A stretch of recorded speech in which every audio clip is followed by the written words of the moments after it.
There's something I read about a briefcase story. She said, I believe you. And she says, yeah, you will. That's all I needed. You're going to keep making me cry, man. Yeah. Yeah, it's without her, man. From the streets of Harlem to the television studio, Charles Payne has led the way on Fox Business for over a decade with his hit show, Making Money with Charles Payne. There is nobody, and I'm not just saying this to blow smoke, there's a reason you're number one, that cares as much about the average person as you do and tells it like it is. And I know you put yourself at risk for doing this. I was 13. So I came home from school one day, my mom said we're leaving. So me, my mom, and my two younger brothers got on the Leaving bus. your dad. Yeah. And then it hit me, the energy. So every car blasted. When I heard Harold Melvin in the Blue Notes, oh man, what the hell is this? I never heard nothing like this. Bad luck. Like, oh, snap. Then of course the boom boxes. Oh my God, the boom boxes. Here I go, my dumb ass, man. Like a little white kid. Hey guys! Oh shit! Ping, ping, ping, ping. Woo! The ass whoopings. One thing I didn't really even truly understand is like when I moved to Harlem, is everything that was good was white. Like if you got good grades, oh, you think you white. And this is a self-fulfilling thing when you put yourself down as a race. I was so good at bagging groceries. I'm telling you right now, if they ever had an Olympics for that shit, I'd have been like the Mark Spitz of that shit, man. I was like, I had a fight with a guy who had to last at least an hour, and it covered 2 blocks. I don't know how that, we started like 143rd Street, not 145th Street. I don't know how the hell that happened. I'm sorry that your OnlyFans account and your Grubhub and your Uber, I'm sorry, but I don't care. At the end of the class, the instructor said, listen, the test is Saturday, so you're not going to be able to pass it. So I'm nodding at him, and at the same time I said, my man, you don't know me. I didn't say it out loud. I'm just looking at him like, champ, you do not know me. You do not know me. He said something that changed my life. He said, you read real well, but what do you want? After I hung up, I tore up the script. Charles Payne, man. I'm so excited that you're here. I've been thinking about doing a podcast now for about 1.5 years. Everyone's saying like there's too many podcasts out there, too many YouTube shows. But I was just being on your show, like 3-minute clips. It's tough, man, to get it across. I get all these questions from people. So my hope is in long form content, we're going to get to break things down, give people, the actionable stuff that could really change their life. Because I'm worried about the country right now, man. Yeah. I'm worried about things like AI. I'm worried about the school system. And I think, I've been telling people, I think the wealth gap, unfortunately, is going to get worse in our country, man. So I've been thinking about, okay, who do I bring on as the first guest? This is the big thing. I've got my heart and soul, my wife, my team into this. We really want to make an impact with this. And I reached out to you and I'm like, guys, this is going to be a long shot, man. I don't know if he's going to do it. He's busy. I can barely even get him to return a text. And that's because I'm old. That's all.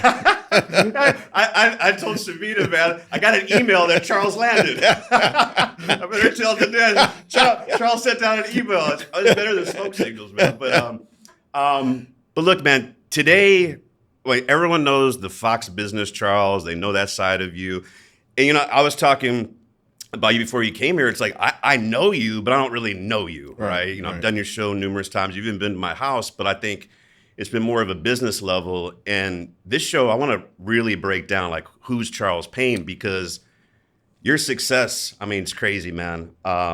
11 years now, I think, running Fox Business, Making Money, your own show. You're on every other show over there.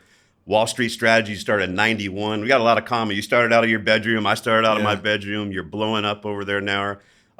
Air Force veteran, which the military community for me, man, I owe everything to them. Another reason I'm doing the show is we're so grateful for everything we're given. So I thank you for your service.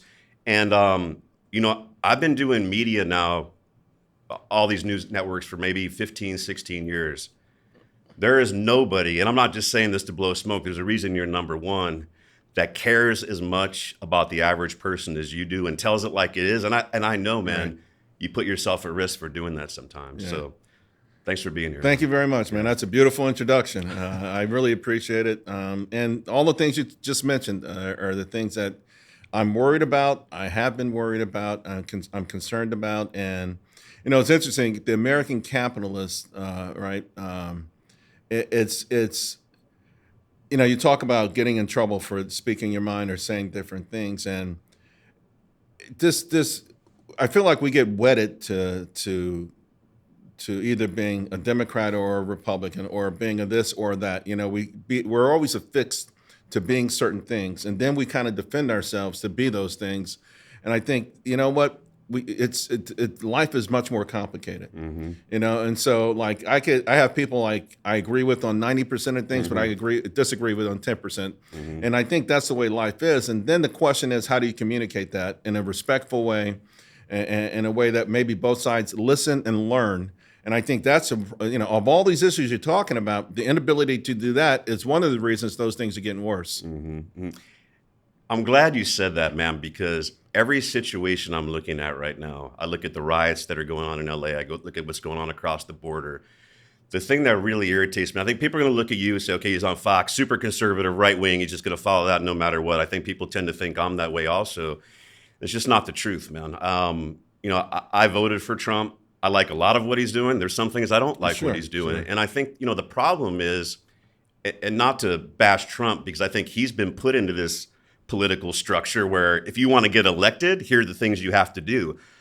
I might be wrong, but I think there's things he has to do that he doesn't agree with, things he has to say, or else he wouldn't be there. And I think he's kind of playing, if I can get 80% of what I want across, that's going to be good enough for this country, which is kind of sad, man.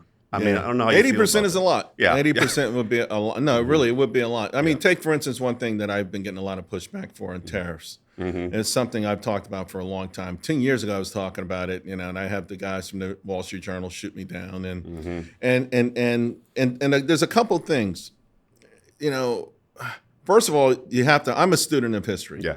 I love history. Everything I read is a history book, even if it's a, you know, a thriller, it's based on history. There's certain writers who intertwine history with that kind of stuff. But, you know, like when the tariffs first came up and everyone was going on TV and it's going to be inflationary, it's going to do that. Then they would mention Smoot-Hawley.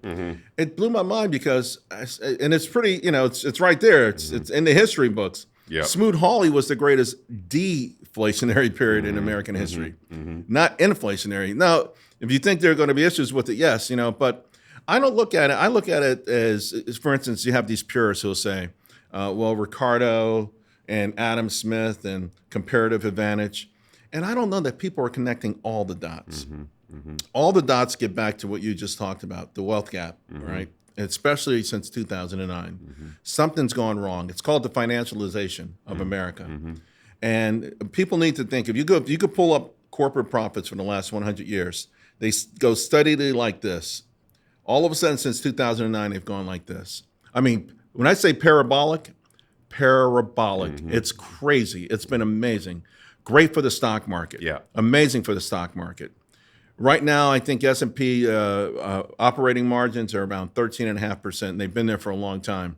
I've got a video of Warren Buffett saying years ago that any company that can do 6% operating margins for maybe 3 or 4 years in a row is lucky. So we've got a brand new standard out there, but this has come at the expense of the average American. Yeah. And so, and you look at these things, you look at assets and labor and their share of GDP. You know, labor, if you worked hard, you got most of it, but all of a sudden it's gone this way. And it's dangerous. It's very, very, very dangerous because at some point the people are going to revolt. And, you know, the Trump vote is a sort of a revolt vote. That's why, particularly amongst men, young men, might have normally voted Democrat, young blacks, Hispanics. It's a revolt vote. Something is wrong. They don't know exactly what it is. It's hard to understand it because it is a complicated system. I'm studying it. I don't have all the answers, but we know something is wrong. And so I feel like I got to speak out. And so people say, well, you're not a capitalist. I'm a capitalist. But I also believe in human beings. Right. Something is wrong in this country. And somehow they have gotten everyone to wake up every morning and their number one mission is to make sure Wall Street gets fed. And that's what I don't know how they pulled it off. I don't know how they pulled it off, but they have pulled it off. And so when people say comparative advantage, well, they can make, you know, the way Ricardo worked is if you were better at making shoes and I was better at making shirts, I make the shirts, you make the shoes, and we buy them from each other. But it would equal out. I buy the shoes from you from $10, you buy the shirts from me for $10.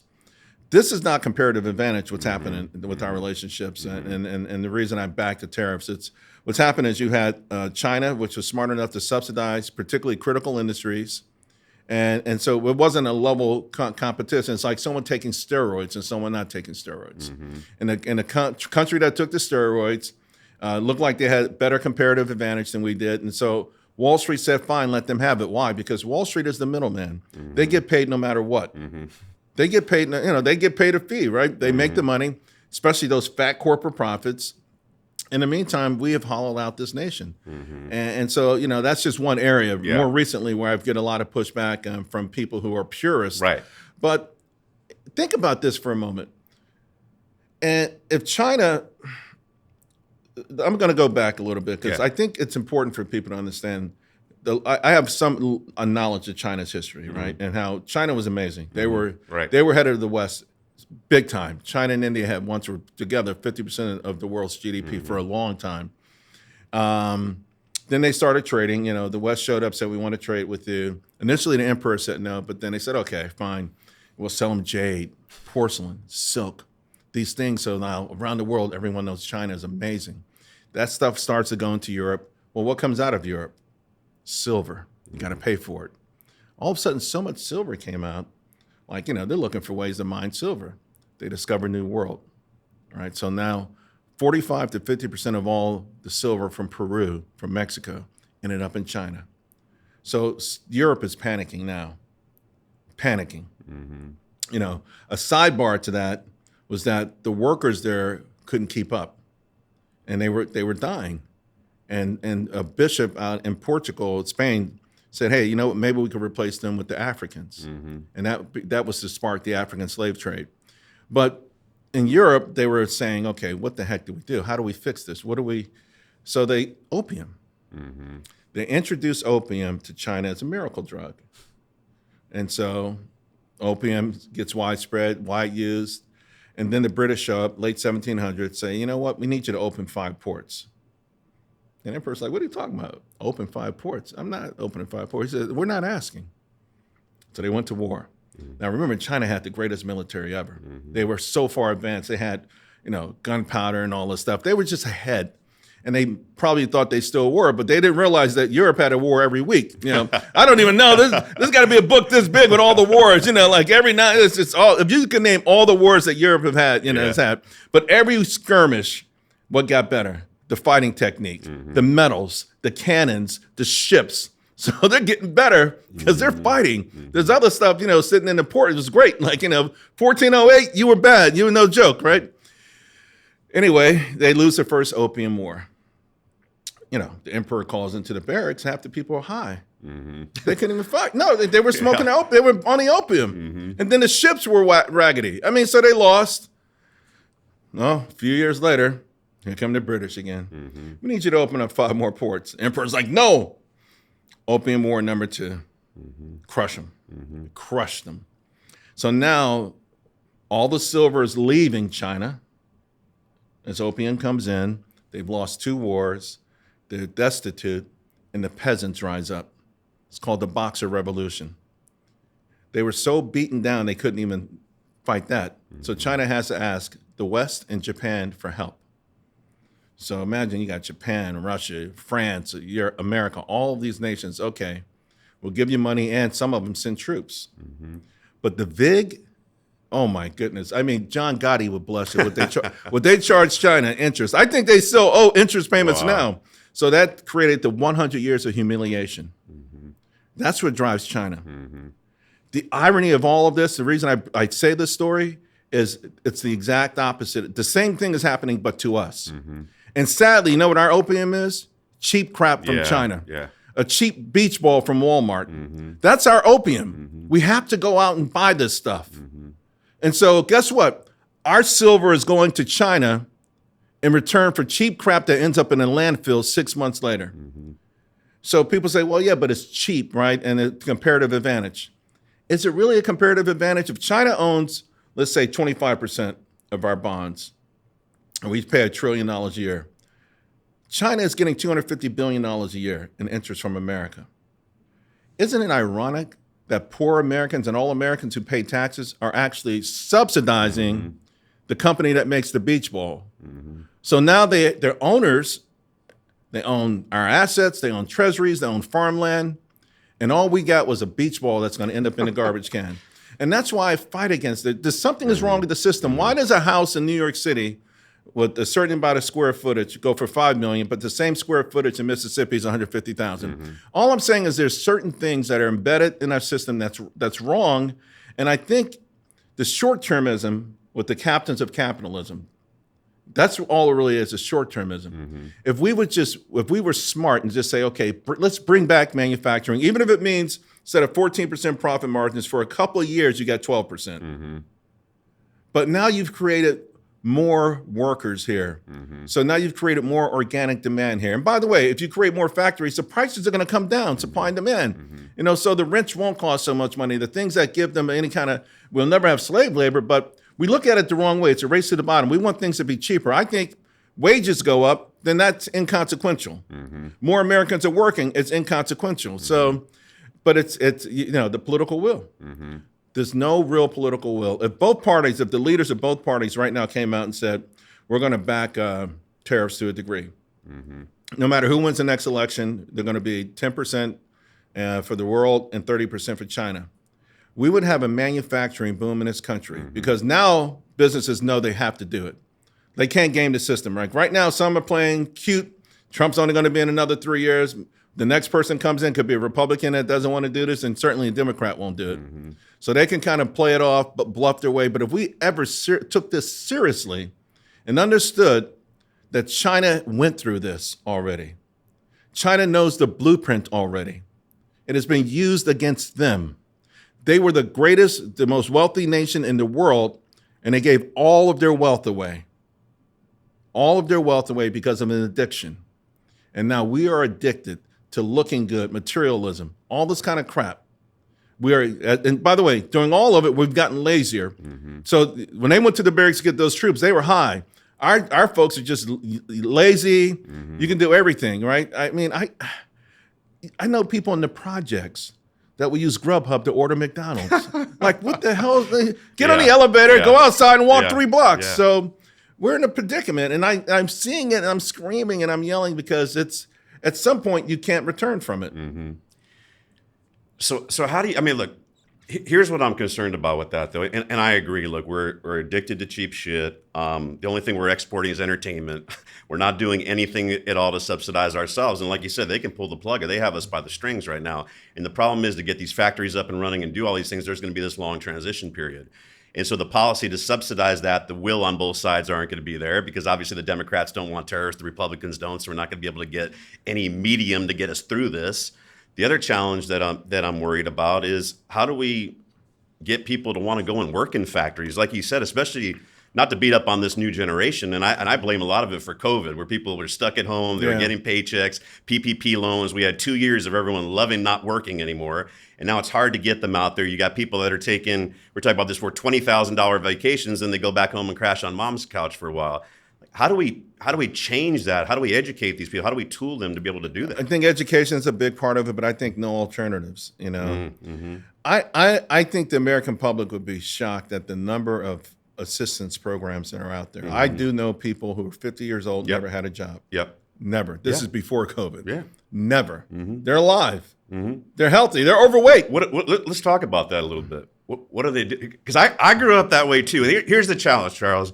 You're Black, I'm Hispanic. I grew up in those neighborhoods. You got these people. I call it, the white guilt, and not to put it out there, where they get to this point. I look at some of these people. They've never been there. They've never experienced. They have no idea. They're so far removed from it.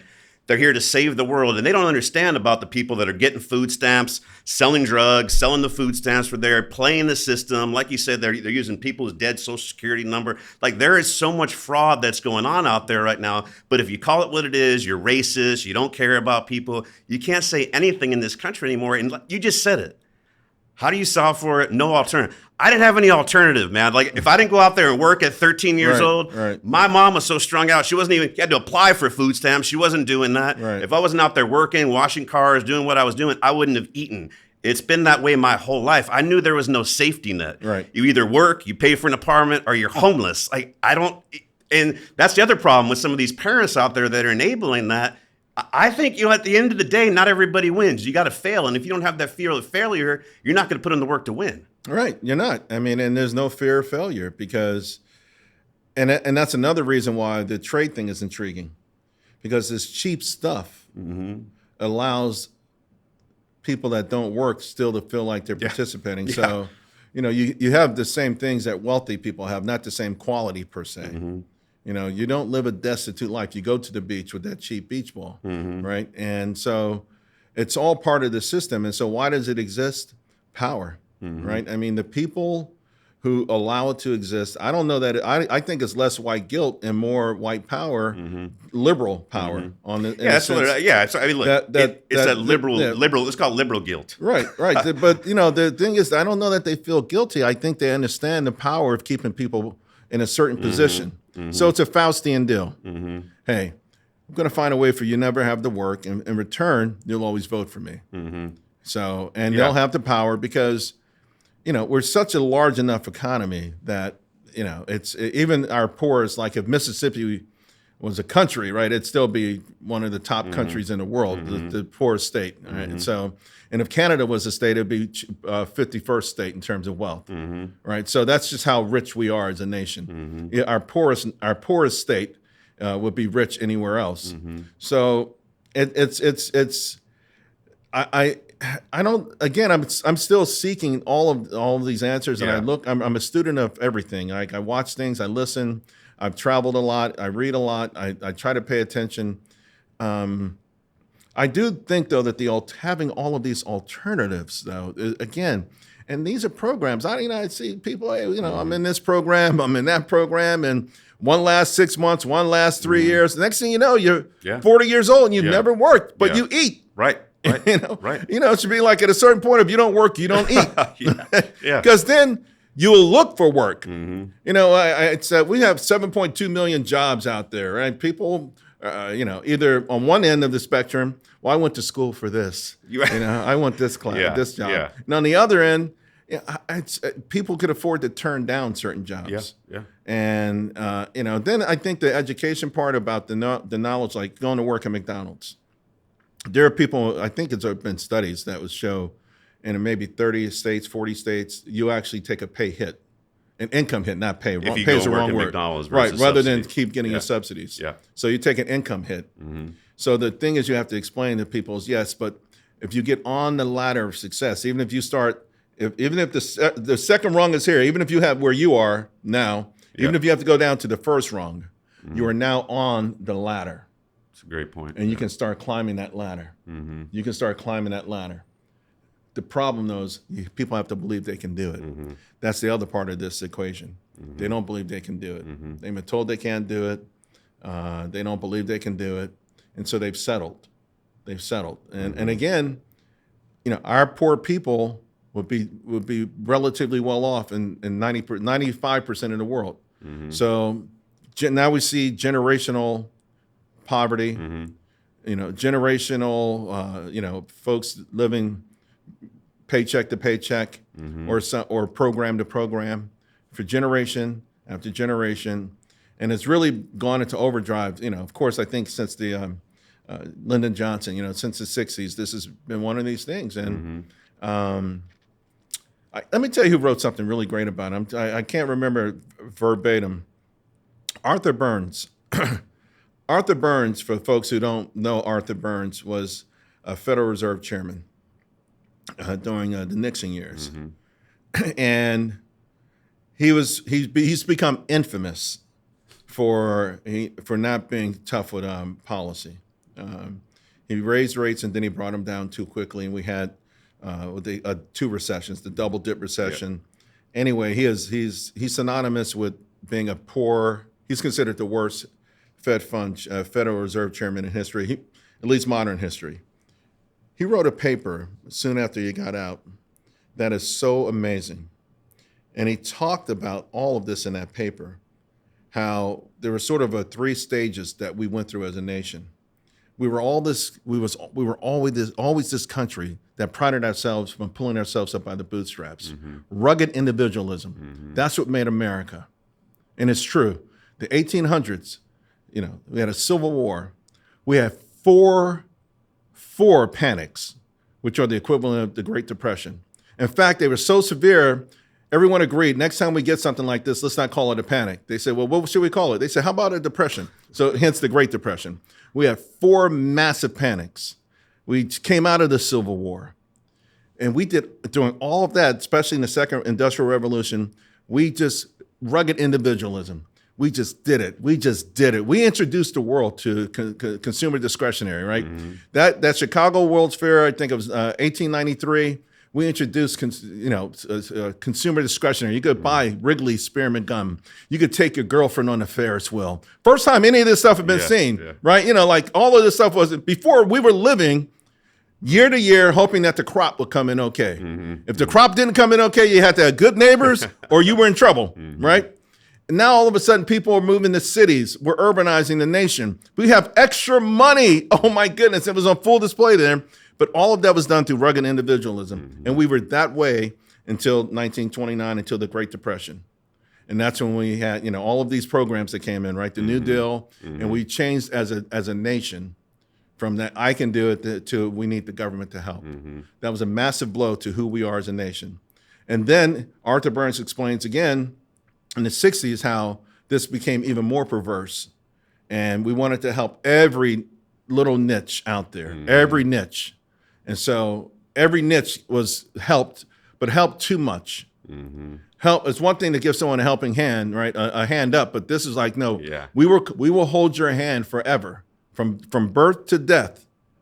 And it may sound good, but guess what? You never get up there. This is your Faustian deal. And so I got it. I think it's called the anguish of a central banker.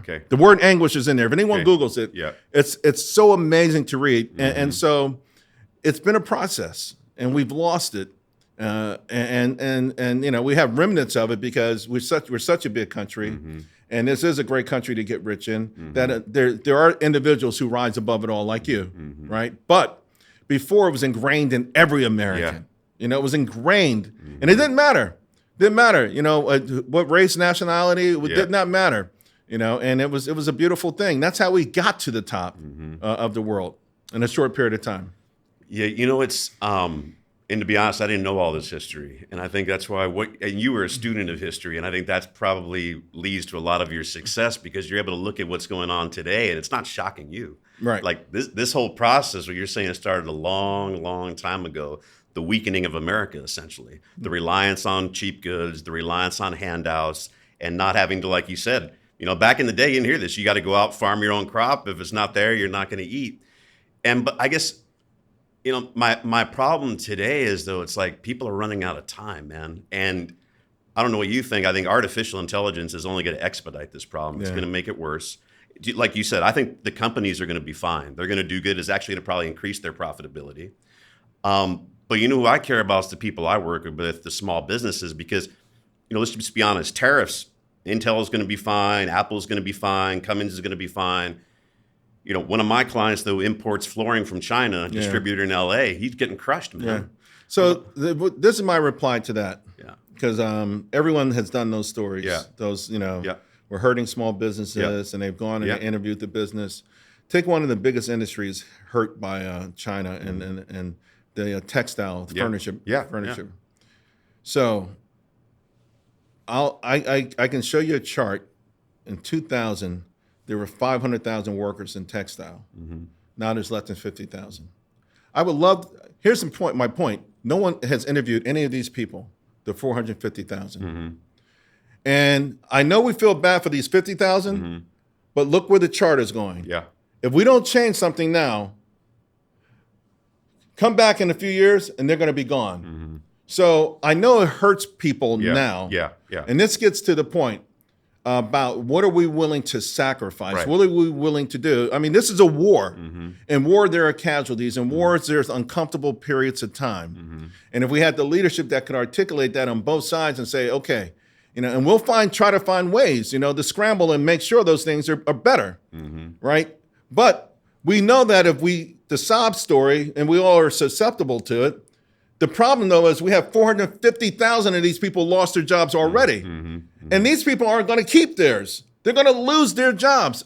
It just happens we stop it here. We just started this war back in 15 years ago, then we would have said we've lost 50,000 instead of now losing 450,000. So I understand that, but the status quo is not going to save their jobs. That's my argument.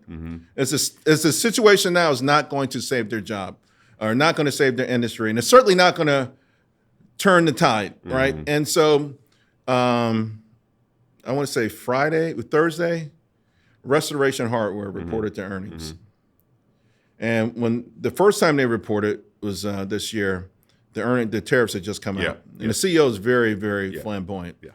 We're sitting on Restoration Hardware chairs. Right. I love Restoration Hardware. Yeah, I follow him. Yeah. So the CEO he's really a real shit talking dude, right? So he was going off on the tariffs. He went fucking crazy, lost his mind. Yeah. So Thursday they come out, stock was up huge. Yeah, I saw it. So they were doing about 16% of their sourcing out of China. It's down to 2%. In 1 quarter, they brought 51% back to America. In 1 quarter. We keep saying we can't do it, but we haven't tried. We keep saying it's impossible, but we haven't tried. We keep saying it would take 2 years. Guess what? It's a short-term investment for a long-term gain if you want to change the tide. Because the way the tide is going right now, we are going to lose. We have lost already. We're going to keep losing, and again, it gets back to short-termism. And we all think like Wall Street. How does Wall Street think? In 3-month increments, quarterly earnings reports. That's how it's short-term thinking, and instead of long-term thinking. And people are like, well, China's going to win because they played a long game. Well, why the hell don't we play the long game? It's not, this year, a couple of weeks ago, they said, okay, the push tush or the tush push, whatever the hell the Eagles do, it's legal. Well, guess what? Every team's got to learn how to do it. That's the rules of the game. Right. I mean, but every team, like the Eagles, they got an unfair advantage. They keep doing this push tush thing. Well, get yourself, a strong ass quarterback, even if he only comes in at 4th and 1. Push the tush. And push the tush. That's the game. Don't hate the player, hate the game, right? That's the game. You can't change the game. You can't change the game right now. We have to play within this, and again, it drives me nuts when we say we can't. We never were a country of can't. It's going to take time, but it must be done. We should be right now drilling for rare earth. I don't know how long it will take. China. It's not that rare earth is really rare.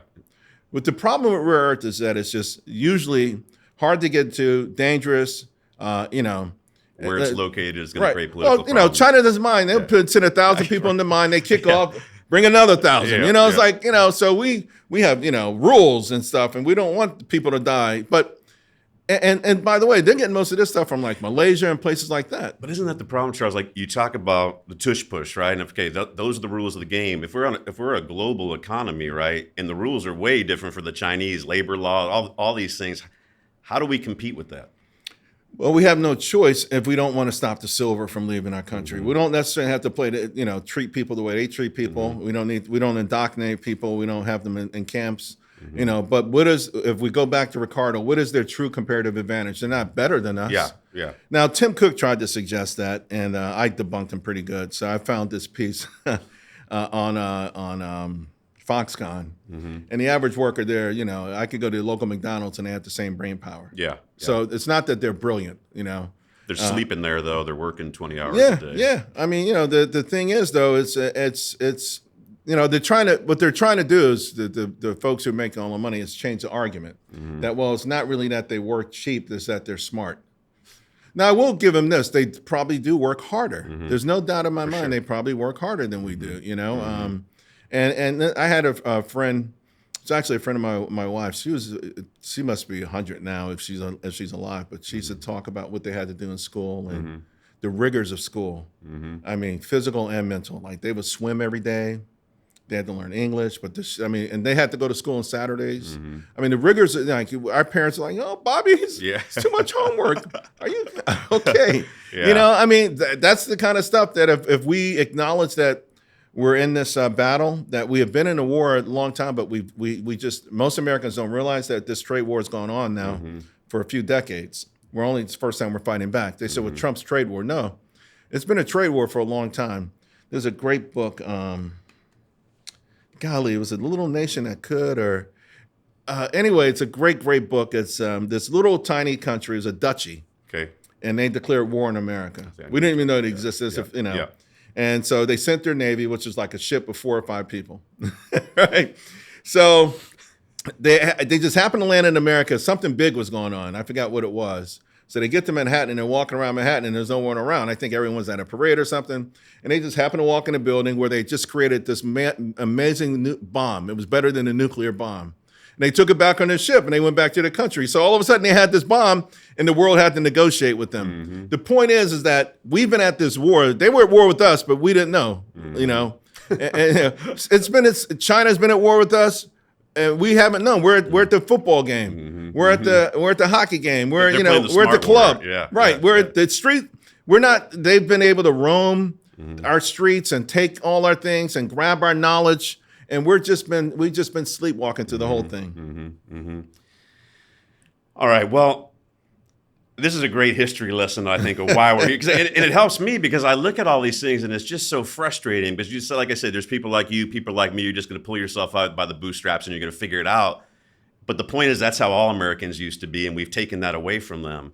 And I agree with you. Like I've been vocally a little bit outspoken in terms of the terrorists because why? I see people that are hardworking people, Charles. Like these are people that are me and you. And they don't have bank accounts with 20 million. They're doing okay. They're doing well. But like these are the people that are getting crushed, man, because everyone at the top is doing well.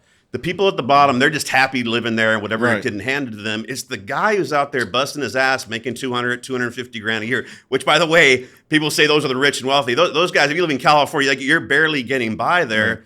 Those are the guys that get screwed at every turn. They're the guys that have student loans, but they're making too much money to qualify for this forgiveness, so they're paying off other people's student loans.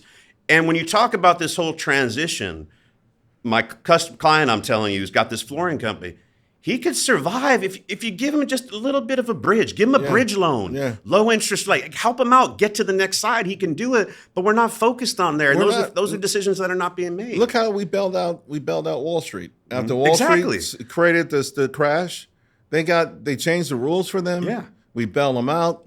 We bail out all of these large industries. There's they have no reason not to take risk, because when the shit hits the fan, it's the American taxpayer money, and since that bailout, that's when it got worse. That was the beginning of the financialization, 100%. Where everything we do is focused on one thing: corporate profits. Our whole society now is centered on corporate profits, you know, and so I mean, we need to find a way to help these folks, you know, or try to help them as best we can, but it's also got to be a sort of situation where there's we have to all be in, you know. When I think about Martin Luther King and the Montgomery bus boycott, that was hard.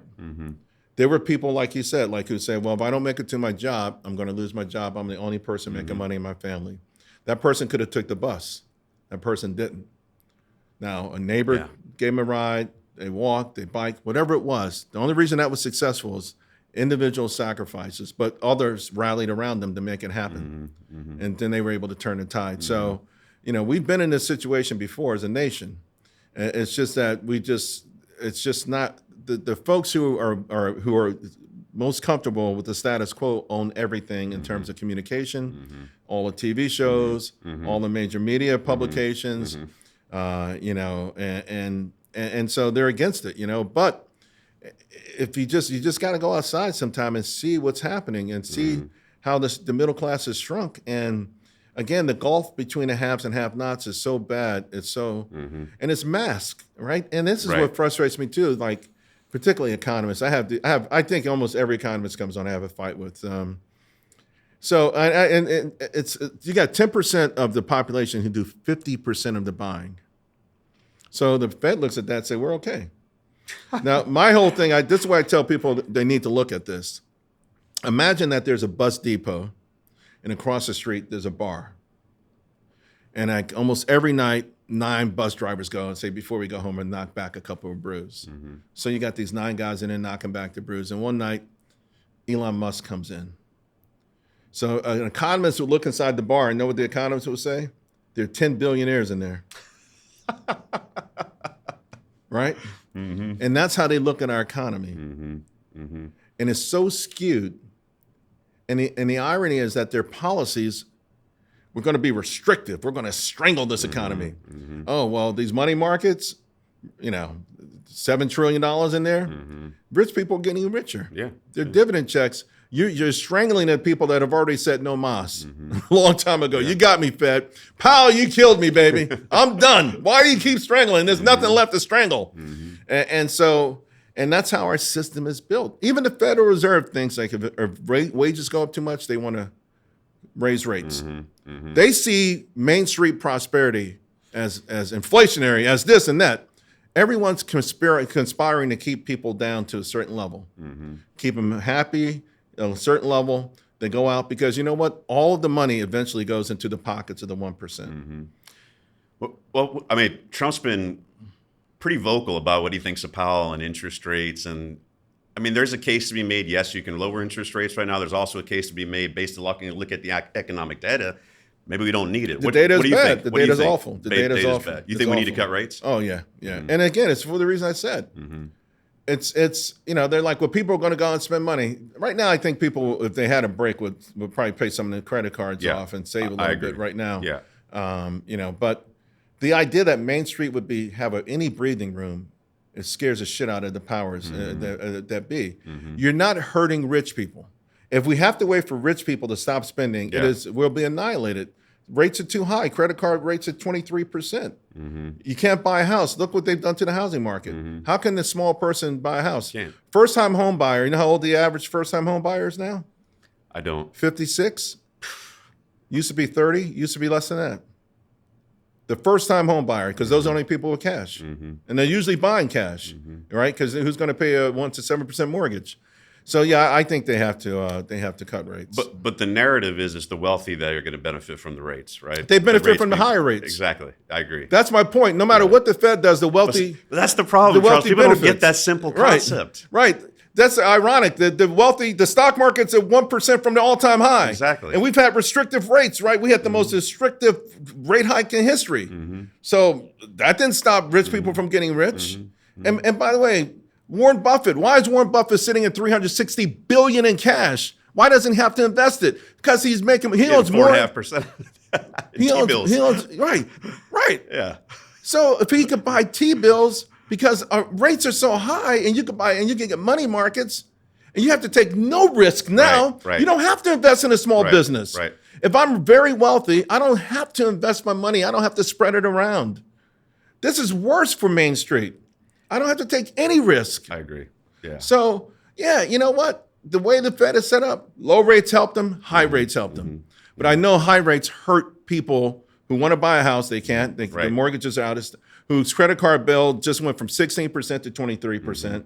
I know they're the ones who can't make it, right? So I want to see them lower rates. Yeah, I think that's important, man. And like you said, I mean, if you look at the credit card debt numbers, they're rising and rising and rising back to the point where people aren't going to cut their lifestyle. They're going to take on more debt.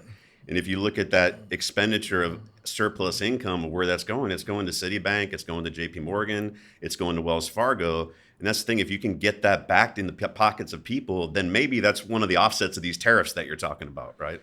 There's a lot of ways to sort of offset it, to be honest with you. One is just not to buy this crap. You know, I think what I liked about this last earnings season I saw is that people are saying, no, we're going to wait. Yeah.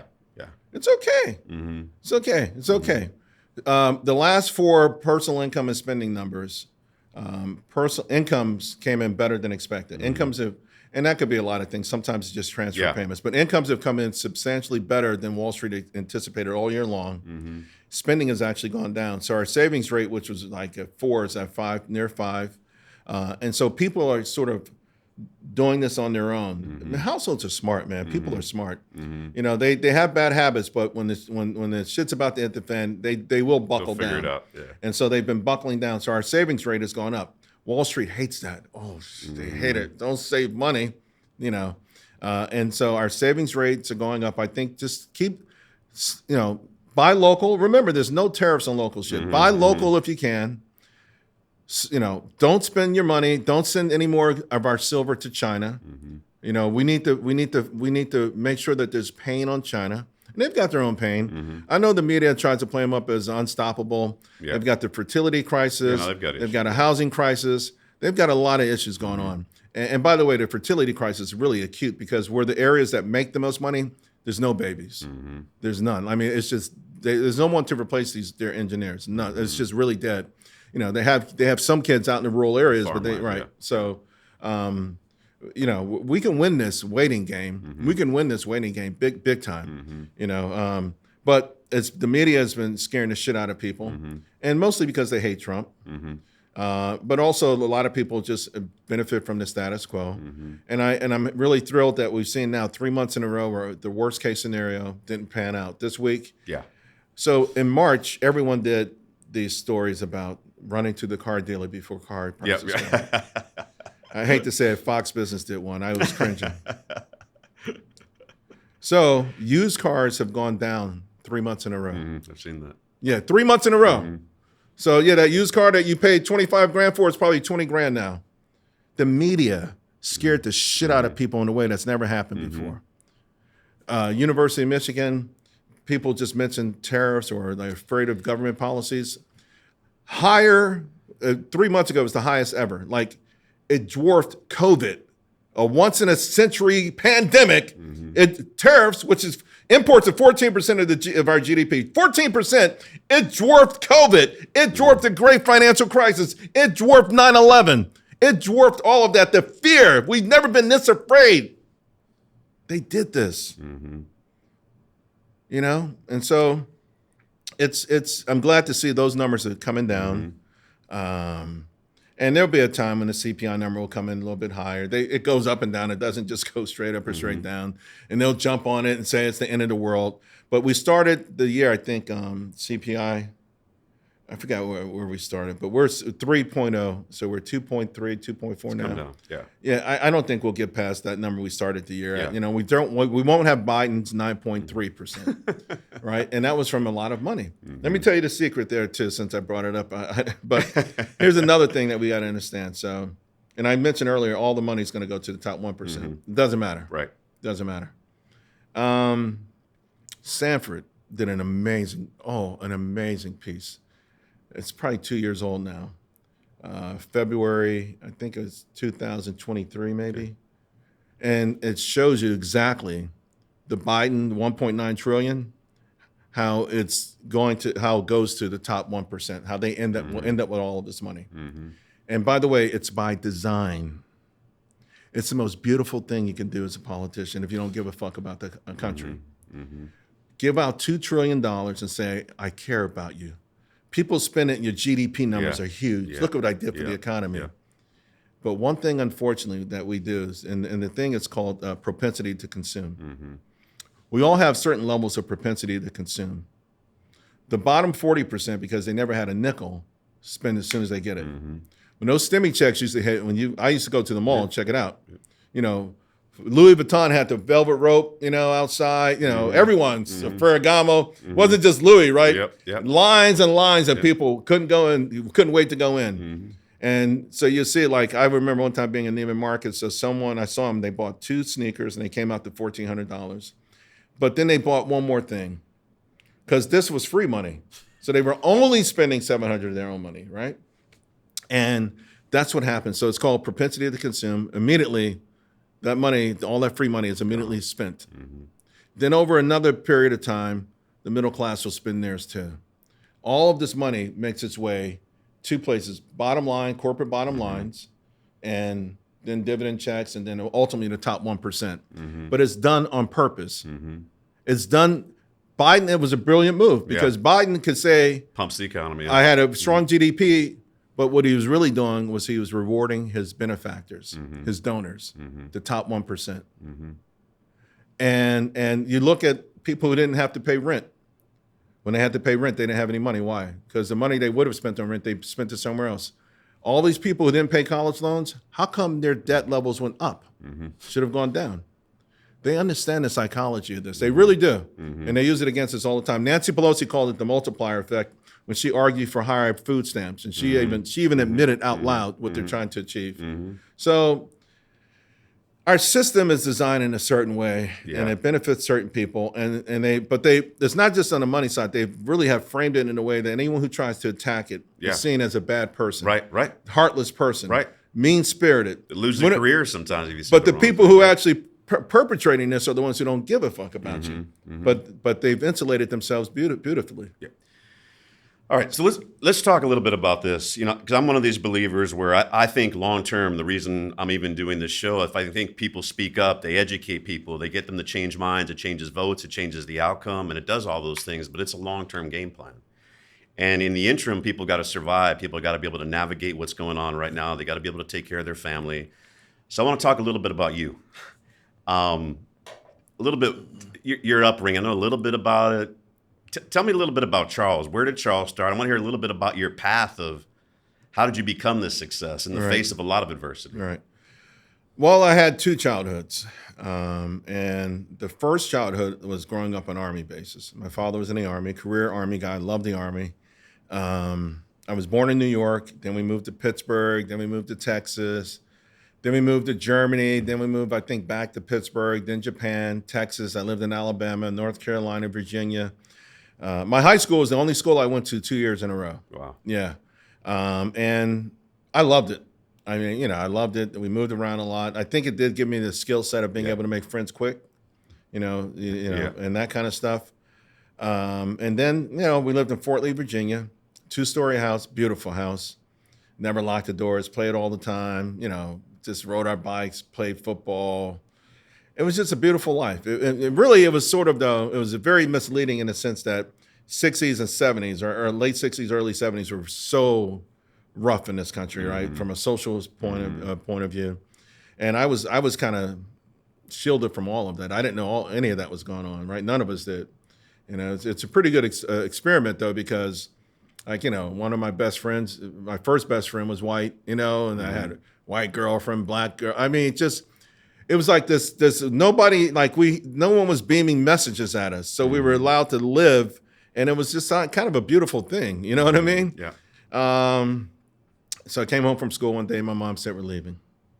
So me, my mom, and my 2 younger brothers got on the bus. Leaving your dad? Yeah. Okay. Yeah. We got on the bus, and we left Fort Lee, Virginia, and we went to New York. And how old were you? I was 13. Okay.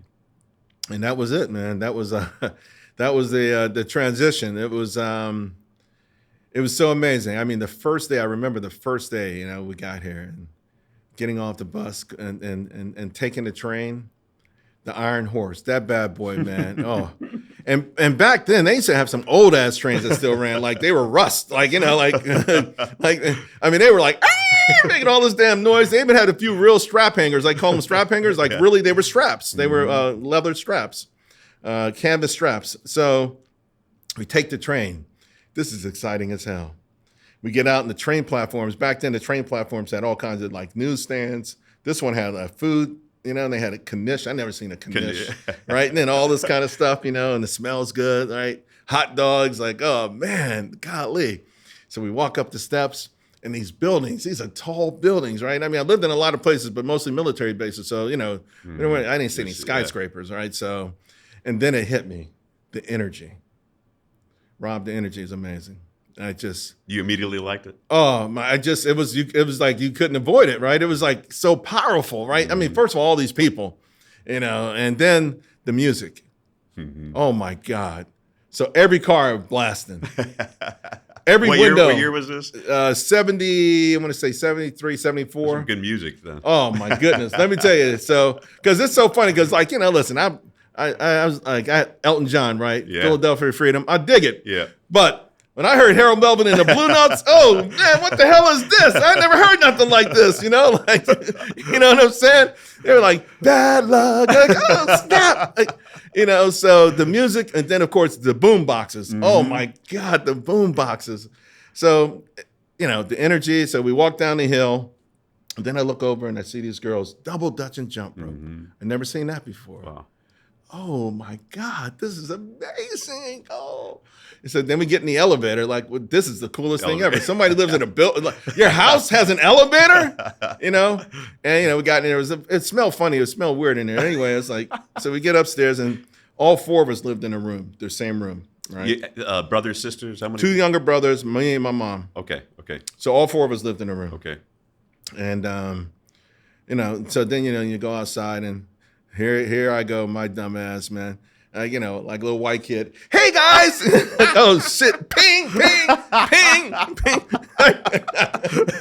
Woo! The ass whoopings. Oh, the ass whoopings, Rob. And what was it? It's just you weren't in. I wore the wrong clothes. Okay, yeah. I spoke the wrong way. I sounded like a white kid. Yeah. It just, oh my God. You got indoctrinated pretty quick. My God. So the violence, I never really seen anything like that. You know, I mean, like I had a couple of fights growing up, but they were so fast. Yeah. You know, you'd be finished. You play football or whatever, but right. like these are fights. You had to fight to the death. You know, I fought. Me and this one kid fought for like. I had a fight with a guy. Had to last at least an hour. You know, and it covered 2 blocks. I don't know how that. We started like 143rd Street, not 145th Street. I don't know how the hell that happened. You know. So I never saw anything like that in terms of violence, and then of course the poverty. You know, winos were bad then. Junkies. Where were you living in the city at this point? In Harlem, Central Harlem. Central Harlem, yeah. And so again, I never seen that kind of violence, man. Like it's like this shit was crazy. So between the violence and then the poverty, I never thought about money a day in my life. What was your mom doing for money at the time? Well, we just got there. So, I mean, you know, she wasn't doing anything initially. Yeah. First thing everyone says, you got to go up the Dykeman Street and get on welfare. That was the first thing. You got to do that. Yeah. And then, you know, she was a housewife, and it was amazing to me how quickly she just started working. Figured it out. Yeah, you know, and she never made a lot of money, but she was amazing, you know. And the anniversary of her death wasn't long ago, and one of the this one girl sent me a text, and she was like, "Man, your mother was so good to everybody," because she ended up getting everybody, all the people on my block jobs. Wow. Because she worked for a big microfiche company, and they landed this huge contract. I think it was Metropolitan Hospital. So we're just talking warehouses and warehouses of medical records that they had to film. And the guy asked, you know, so she got everyone on my block a job. They loved my mom, man. She was beautiful. And so we're poor, right? Now I never. So a couple months later, you know, we got an apartment, and you know, again, I was everywhere we lived. You go and you turn on the faucets, and you know, the one with the H, you turn it, hot water came out. Not this time. Yeah. So our first winter, we had no heater, hot water. So I'm like, nah, I gotta help. You know, I'm the oldest. I gotta step up. So for my first gig was the paper towels and the Windex, stop lights and stuff like that. I shoveled snow. I did different things. I bagged groceries, man. I was so good at bagging groceries. I'm telling you right now, if they ever had an Olympics for that shit, I'd have been like the Mark Spitz of that shit, man.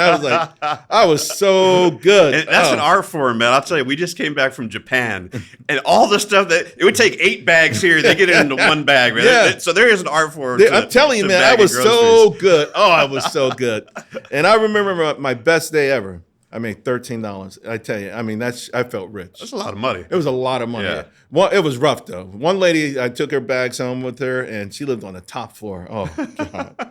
But she gave me $1. Now you got to remember, some people throw a penny in there. Yeah, for sure. And your thing, you know, nickel, quarter was huge. Quarter was huge. $1? Woo-hoo-hoo.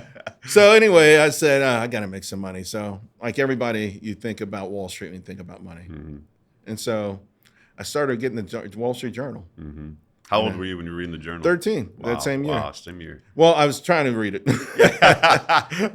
bunch of weird lines on there. And it was different than the journal now. It was all lines and numbers. It was like hardly no commentary, right? It was just all lines and numbers, all lines and numbers. Yeah. And but I was lucky. So, because I would go to the newsstand, and Like I go to the party newsstand, like with the candy bars, and about 44 people like watching every move. I walk away by the Wall Street Journal, no one. So I was able to steal it. I had no problem, stealing the Wall Street Journal. It was so easy. Like they never thought Steal the word, not the candy, the Wall Street Journal. I couldn't. Never watch me like a hawk. Like That's what they thought you were going to take. Yeah. Like, what do you want? What do you want? What do you want? What do you want? You walk away. Anyway, they're not even bothered watching. I don't want that kid ain't gonna steal the Wall Street Journal. Come on. Yeah. So I had no problem getting it. I had a problem learning it though, reading this bad boy. But I started to get it, started to learn it, started to like it. So when I was 14, I said, I'm going to work on Wall Street. So I told my mom, I called my father up. I said, Daddy, I'm going to work on Wall Street. He said, man, I saw it on TV. And a bunch of white dudes throwing paper in there. Ain't no black people down there. He said, I saw it on TV. Ain't no black people down there. You don't have a shot. Everyone said I didn't have a shot except my mom.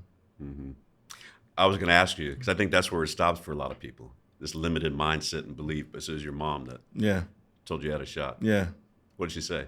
She said, I believe you. And she says, yeah, you will. That's all I needed. Yep.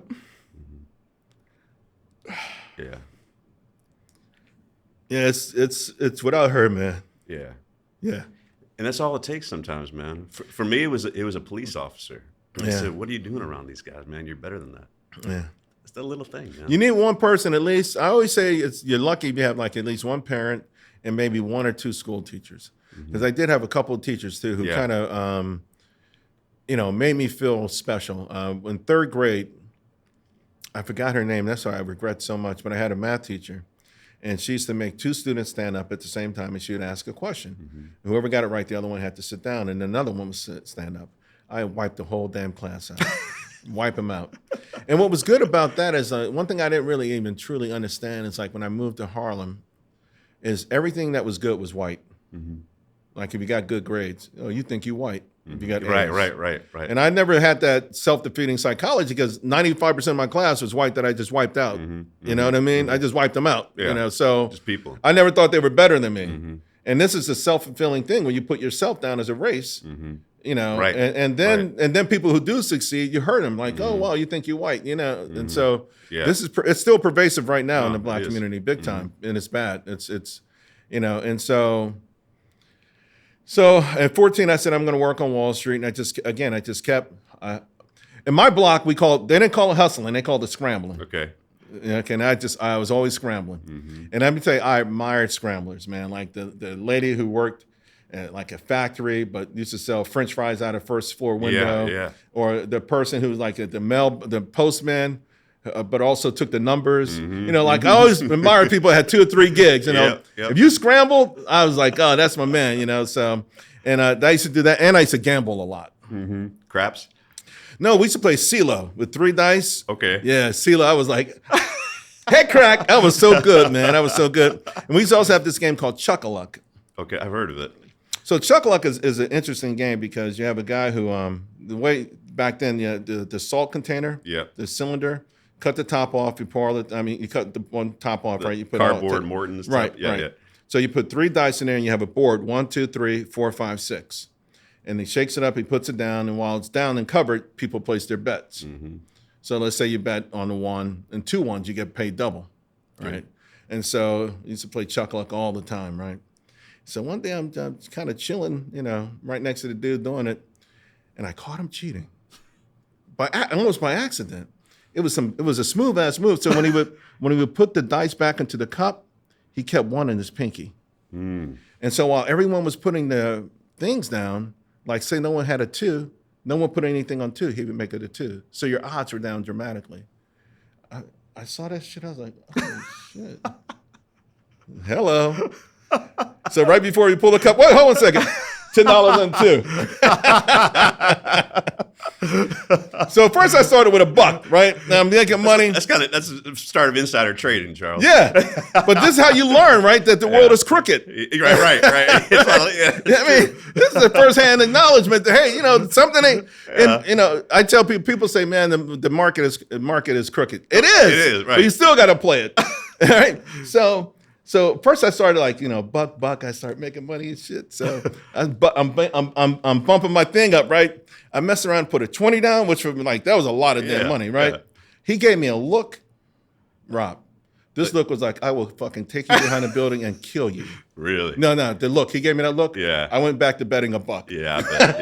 Yeah. It was like, okay, you can make money. Yeah, but you're not going to do it that size. Yeah, because I will have to hunt your ass down. Like, I mean, he gave me that look. He would have. Yeah. It was pretty clear to me. Yeah. And I was a little kid. Again, I was like maybe 14, 15. But again, you learn lessons from that. Oh, yeah. And oh, man, I went upstairs and gave my mom all that money. Oh, it was like Christmas. My family, my brothers are like, where you get all this money? I put it on the bed, like, oh, shit. That was a hero, man. A good day. That was a hero. Yeah. All right. So what happens at 18? Like, how do you get into Wall Street? How does your career start? So I bought my first mutual fund when I was 17. Wow. I had to co-sign. And this is how life is interesting. So I played football. Okay. And 1 year there was this woman who was a photographer. She took pictures of the team. And she also worked on Wall Street. So she helped me get to do the thing, with the mutual fund. Yep. My mom had to co-sign. To open the account up. Yeah, I think I put $1,000 in. You remember what fund it was? Nah. Okay. Nah. I signed up for the Air Force. Okay. I went to the Air Force, and I went to college while I was in the Air Force. Okay. So first, Minot State College in North Dakota. Okay. And again, man, none of my friends took any classes. Wow. None. And you were getting it paid for through the It was military. essentially free. I think I paid $10, $5. Right. It was essentially free. Right. And They just didn't see it. what was nuts about it is like I'd be heading to class and like the grilling and shit, drinking beers, talking shit. I caught up with him by midnight. Yeah, I was in the same you're right. spot. You know what I mean? I'm like, by midnight, I'm You're fired still up there. too. Yeah. Yeah. And I just couldn't talk any of them into it. I just could not, Same thing. I was stationed in Guam for 2.5 years. Went to Central Texas College there through a program. And that's where I had a great teacher. This guy was in charge of what's the name of this entity? It covered more than just Guam, right? It was I think Steve Austin from Bionic Man. He worked for them. Anyway, it was he was huge. He had a huge job, a huge title, and I know he retired in Florida. I always wish I could find this guy, or he would reach out to me if he's alive. But sometimes in the military, you have these maneuvers and stuff. So you have to be. You never know, right? You can always make the class on a particular day, right? Yeah. So I know we were doing some kind of training, and I couldn't make it. So he graded on a curve system, and so I came in, and they had already taken the test. He says, "Well, here's the curve," and he says, "Right now, if you got an 87, you'll get an A." Then he looked around and said, "But once Ace takes the test, it's going up. Once Ace takes it, Pointing to you? Yeah, it's going up." And I got 100 on it. So, wow. And it just feels good to have those kind of people in your life, Yeah. And so I got out the Air Force. I was married. My daughter was like 1.5 months old, and the same thing. We got a room in an apartment in Harlem. A room. And this was a small ass room. I had a pull-out sofa that like almost touched the wall. And where was this at? Lenox Avenue in Harlem. Okay. So back to Harlem. Yeah, back to Harlem. Okay. Your mom was there. Yeah. She's on Broadway. It's a little nicer. It was a little nicer on Broadway where Lenox was rough. Lenox was Central Harlem. There was a place on, I think it was like 146th Street in Lenox, where more black people have been murdered than any place outside of Vietnam. Wow. Like, it was crazy. Wow. Like, Lenox rough. That's like the last area to gentrify. They're still a little worried about that one. And, they're like drawing straws for the white folks going that one. Like, I don't know, Bob. Rough, okay? So I got out, and she got me a job, because she was there. She had the microfiche on. I signed up for Baruch College.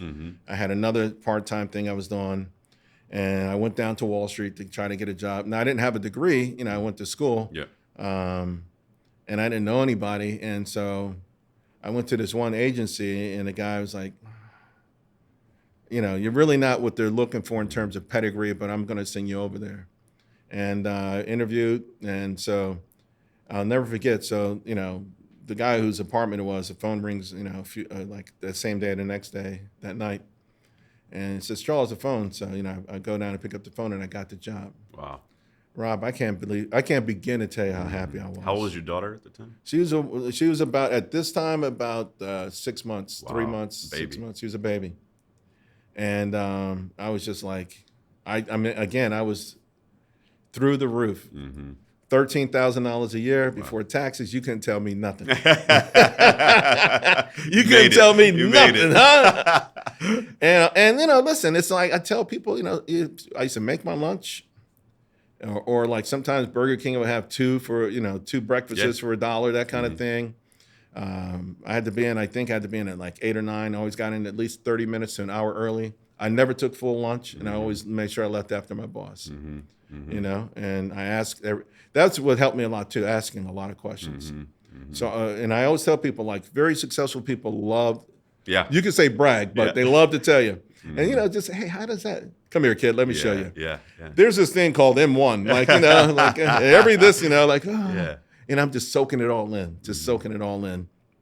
And so one day I'm out for lunch and I bump into the woman from the mutual funds, the photographer. And she's working down there for a small firm.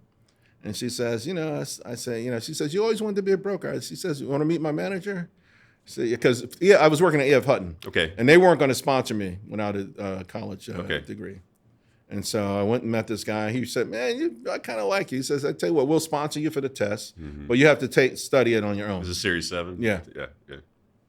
So it says, all right. So, you know, they sent me the materials, and I'm studying this. And there was a guy. What did you think when you first saw those materials? I was scared when I first Yeah, saw them. yeah, When I saw yeah. options, I better figure out a second career. I'm not gonna pass this. No, it was a lot. It was a lot, man. It was a lot. And, you know, there was a guy who was taking a test. E.F. Hutton was sponsoring another guy in the building, and we kind of became friends. And there was a program, like really prepping them. Cheat. Okay. Yeah. And so he said, you should come to my thing. I said, they'll let me in. He said, yeah, come. So I went with him. It was a Wednesday. And, I met the instructor. He said, yeah, sit in.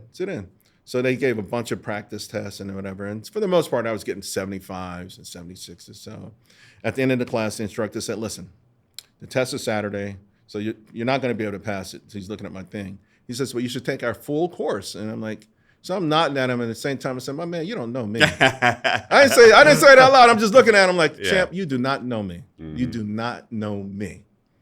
I called in sick the next 2 days. I went to my mother's apartment because, you know, she had a big glass kitchen table, spread all the materials out, studied my ass off Thursday, Friday. The test was always on Saturdays. 6-hour test, finished it in less than 4 hours. Only one person finished before me. And the manager and them, they would work on Saturdays. So this is at Murray Bircham High School. It wasn't too far. It's in the Wall Street area. And I walked over to the office, and I went upstairs and said, well, I passed. He says, well, let's wait for the results first. I said, no, I passed. You knew it. I passed. So on my way from Murray Bircham to the office, I was singing this song called Overjoyed. Overjoyed by Stevie Wonder. There's a line in this song that's my life. And though the odds say improbable, what do they know? Mm-hmm. And though the odds say improbable, what do they know? That's how I live everything. That's why I feel the way. That's why I question everything. That's why I question tariffs. Mm-hmm. That's why I question everything. Because things that everyone tells you are improbable, who are they to tell you it's improbable? Mm-hmm. You know? You allow that to your mom. Yeah. There's something I read about a briefcase story. I do my research. Yeah. Tell me a little bit about that. Oh my God, the briefcase story, man. You're going to keep making me cry, man, talking about my mom. That's not the goal, but I want to know who you are because there's other people out here listening. Yeah. They need to so hear my this. mom, man. So my mom, it was our first Christmas in Harlem. And we're struggling, right? I mean, I was a weird kid. Mm-hmm. So the year before that, I got a desk for Christmas. You're still in the Wall Street Journal, and you got a desk. I had a desk for Christmas, and I was living when we were all together. When I lived with my pops, right? Okay. I had you just saw my bedroom. It was so cute, right? And I had my desk. The year before that, I got like a microscope, you know, and chemistry set. Like I used to like stuff like that, you know.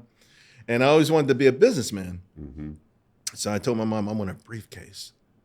But I said, don't worry about it this year. Like, I didn't really even ask. I didn't. This is when you were in Harlem? Yeah, our first year. So we had, we just got the apartment. We're fucking with cold, It's like, Yeah. It's like, I just can't. She's working. She's working her ass off. It just really didn't even expect anything, honestly, But Christmas came and she handed me the briefcase. And then I opened it and there was a bonus gift inside of a calculator. Oh, man. So, it was one of those old school plastic briefcases. Anyway, so the Christmas holiday was over. Went to my class, and again, here I am. This is the white kid in me. Gee whiz! Everyone's looking at what the hell is this? What is she so happy about? Oh, God. I messed around and left that briefcase in my homeroom class, and we did something. I came back. They tore that bad boy up. Done. They cracked it. They beat it with something. They cracked it open. They destroyed it. Kids are bad, man. Broke my heart, man. Broke my heart. Yeah.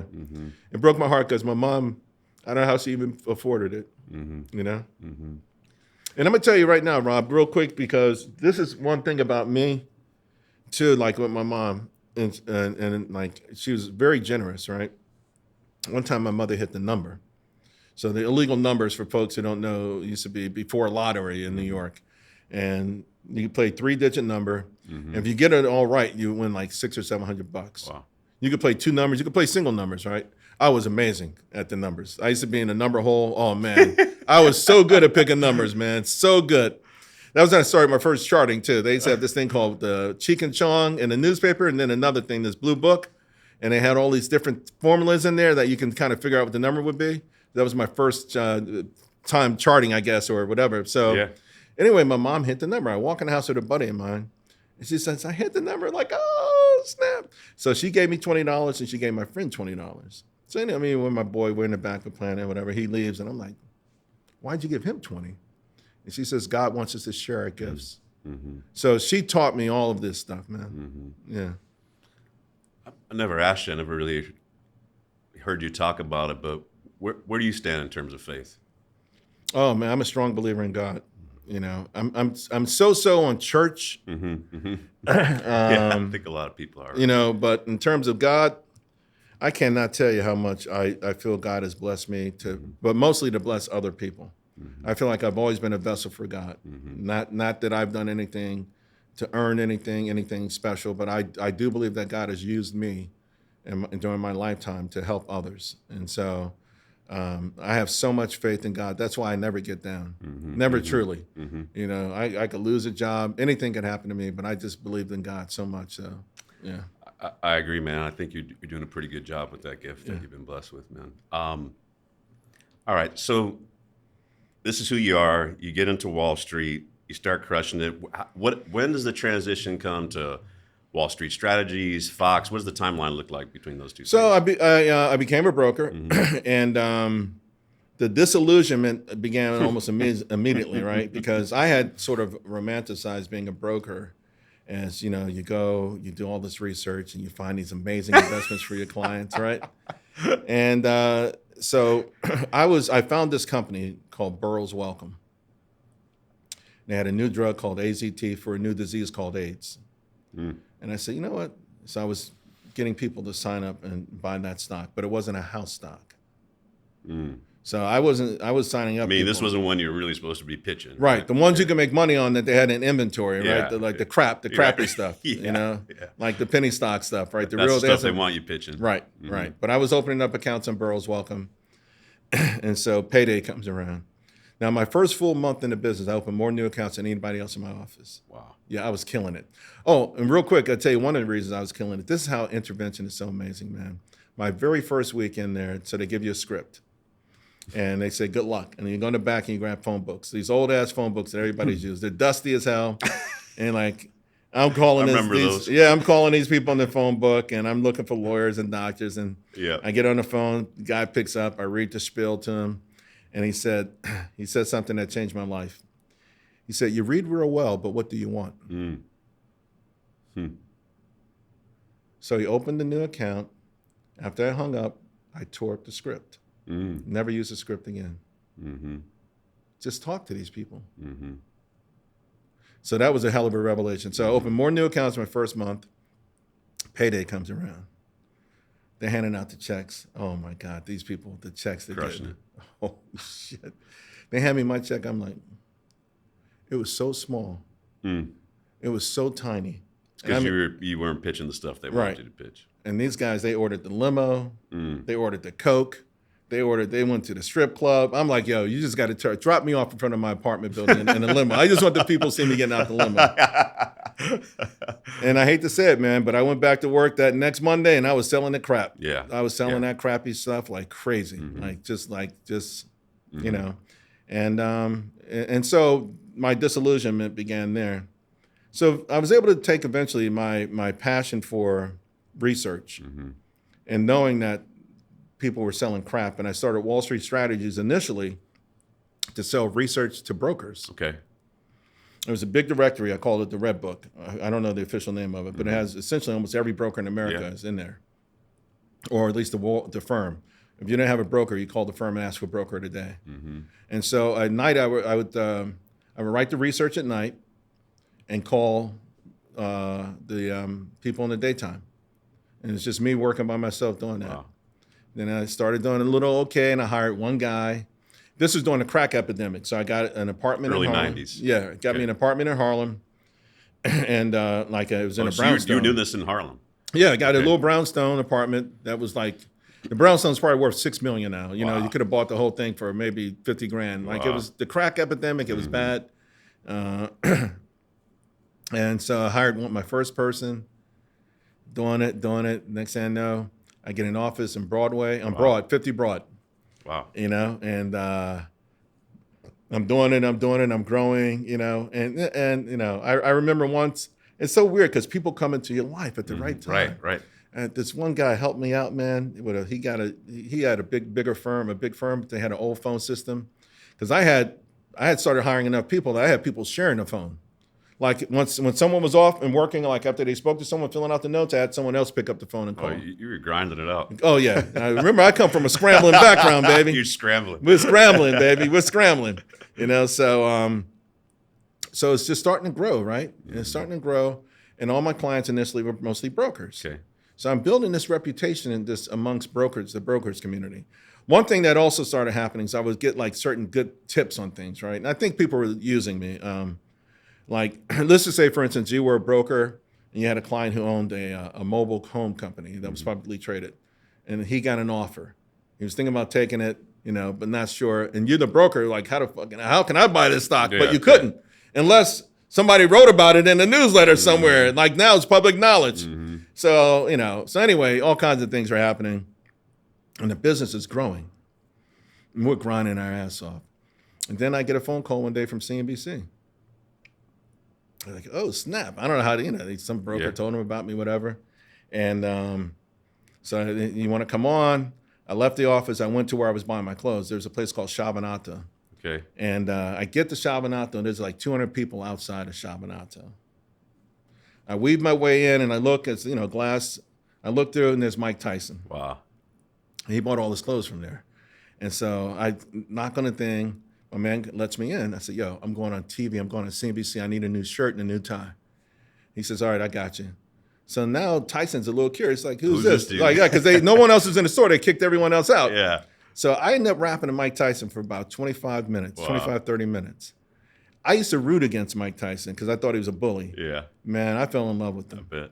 He was a nice guy. I felt like he was getting used. But what really was amazing to me, so it was a big store, and I was in the back trying on shirts and stuff. And so he was leaving. I said, Mike, take it easy. So he leaves the front. He walks all the way to the back. And I, you know, went to go give him a pound, and he hugged me. Wow. I felt like, man, this guy, like, it felt like he was really lonely, even though he had all this fame. Turns out, like, even that store, everybody was stealing from him. Everyone. That store, they made millions off of him.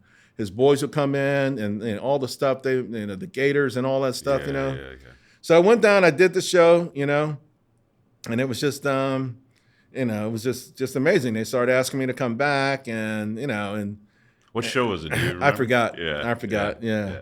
I remember Sue Herrera, but I don't know if it was her. But anyway, And then CNN called me up, said, hey, and CNN they loved me a lot. You obviously crushed it that first appearance on CNBC. I crushed it.